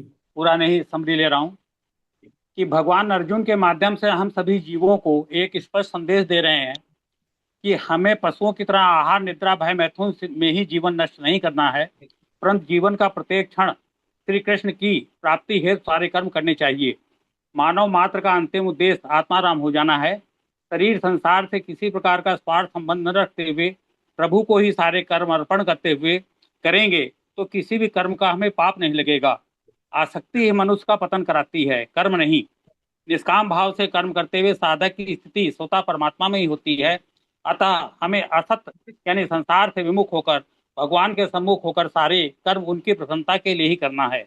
यदि साधक परमात्मा प्राप्ति का दृढ़ उद्देश्य बना ले तो संसार में रहते हुए भी अनासक्त की भांति सारे कर्म किए जा सकते हैं। हम सभी जीवों को संसार में कैसे रहना चाहिए, इसीलिए प्रभु हमें अवतार लेकर अपने स्वरूप के अनुसार कर्म करते हैं। संसार में अपने लिए रहना ही नहीं है, यही कर्म करने की प्रकृति है। परमात्म प्राप्ति कर्मों से नहीं उत्कृष्ट अभिलाषा से उत्पन्न होती है। हमें सभी कर्म निष्काम भाव से कर्तव्य कर्म से करना है। भगवान कहते कि मेरे मार्ग का अनुसरण करना ही आपको मनुष्यत्व की ओर ले जाएगा, क्योंकि अपने आचरण द्वारा जीव मात्र का कल्याण करना ही भगवान का अभिष्ट है। अतः अपने अंशी की सेवा करना ही हमारा स्वाभाविक कर्तव्य है। प्रभु हमें सकाम भाव से हटाकर निष्काम भाव में ले जाना चाहते हैं। श्री कृष्ण का भाव अर्जुन को घोर कर्मों में लगाना नहीं, प्रत्युत कर्मों से संबंध विच्छेद कराना है। संबंध विच्छेद कर्म योग और ज्ञान योग दोनों से होता है। अतः कर्म बंधन का कारण देहात्म भाव से विच्छेद कराना है, क्योंकि शरीर संसार में होने वाली समस्त क्रियाओं के प्रकृति के गुणों द्वारा ही होती है, लेकिन हम अपने द्वारा क्रिया मानने लगते हैं, यही हमारा दोष है। गुण और कर्म निरंतर परिवर्तनशील होते हैं, क्रिया मात्र भी गुणों से ही हो रही है, ऐसा ही हमें अनुभव करना है। प्रकृति में होने वाली समस्त क्रियाओं के कर्ता हम नहीं हैं, यह दृढ़ता से मानना है। समस्त कर्मों का अर्पण यानी अपनी अहंता और ममता को हटाकर सब कुछ भगवान का ही है, ये मानते हुए मन बुद्धि शरीर इंद्रिया एवं अहम सारे पदार्थ उपकरण तथा क्रिया ये तीनों भगवान को अर्पण कर दे और स्वयं को भी प्रभु के चरणों में अर्पण कर दे, करना ही भक्ति योग है। सुखासक्ति के कारण मन बुद्धि इंद्रियों को अपना मानना मम यानी भूल है, और मन बुद्धि इंद्रिया पदार्थ आदि सब भगवान के ही हैं, मेरा नहीं, न मम, यही मुक्ति का पथ है। इदम मम में बंधन और इदम न मम में मुक्ति। ये सब करते हुए भी अपने से दूसरों से श्रेष्ठ का भाव नहीं आना चाहिए, यही विगत जोरा है। भगवान के बताए हुए मार्ग का अनुसरण करने से मुक्ति प्राप्त होती है एवं पूर्ण श्रद्धा और दोष सहित रहकर अनुसरण करने से श्री कृष्ण प्रेम की प्राप्ति हो जाएगी, यही सर्वोच्च सिद्धांत है।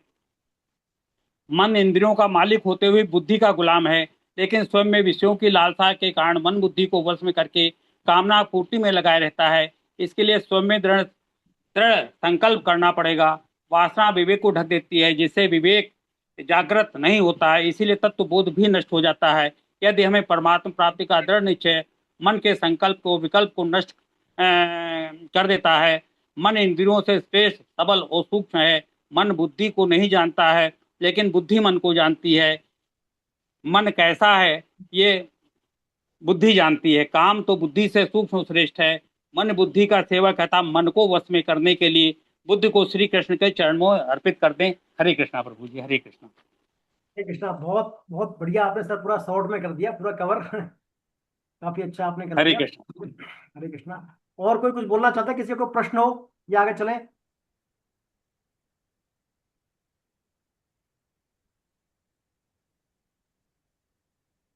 चलिए फिर अपना आगे चलते हैं ना। देखिए, अ, अगली बार जो है हम अगला कर्मयोग का अगला प्रकरण शुरू करेंगे। और अच्छा, अभी आपको ये बताइए, मेरे को फीडबैक दीजिए, आज क्या आवाज वगैरह में साउंड सही था, प्रॉब्लम थी बीच में? नहीं आज ठीक, आज ठीक है, आज आज अच्छा क्लियर था, आवाज। अच्छी अच्छी क्लियर आवाज है। एक्चुअली क्या है, पिछली बार जो है हमारा एयरटेल का वाईफाई गड़बड़ था यहाँ पर हमारे क्षेत्र का, तो अभी चेंज हो गया, दूसरा लगवा लिया जियो वाला, इसलिए अब शायद नहीं आनी चाहिए समस्या, है ना, 2-3 बार से प्रॉब्लम थी वो। चलिए अब कीर्तन करते हैं अपन 2 मिनट के लिए भगवान का। गोविंद जय जय गोपाल जय जय गोविंद गोविंद जय जय जय जय गोपाल जय जय राधा राम गोविंद। गोविंद जय जय राधा रमन हरि गोविंद जय जय गोविंद गोविंद जय जय जय जय गोपाल गोपाल जय जय जय गोविंद गोविंद जय जय जय गोपाल जय जय जय राधा राधा रमन हरि गोविंद गोविंद जय जय जय राधा राधा रमन हरि हरि गोविंद गोविंद जय जय जय। जय। हरे कृष्णा हरे कृष्णा। हरे कृष्णा हरे कृष्णा। नाम संकीर्तनम यस्य नाम संकीर्तनम यस्य सर्व पाप प्रणाशनम सर्व पाप प्रणाशनम प्रणामो दुख समनमस्तम प्रणामो दुख समनातम नमामि हरिम परम। नमामि हरिं परम। बोलो वृंदावन बिहारी लाल हरि लाल की जय। जय हो। की। राधा गोविंद देव भगवान की। भगवान की जय जय। हो। अर्जुन के सखा भगवान कृष्ण की। जय जय हो। वृषभानु सुता राधा रानी की। हनी की जय जय। हो। मर्यादा पुरुषोत्तम भगवान श्री राम की। की जय जय। हो। मीरा के गिरधर नागर की। जय जय हो। जनक नंदिनी सीता मैया की। जय जय। हो। गौ माता की। जय जय। हो।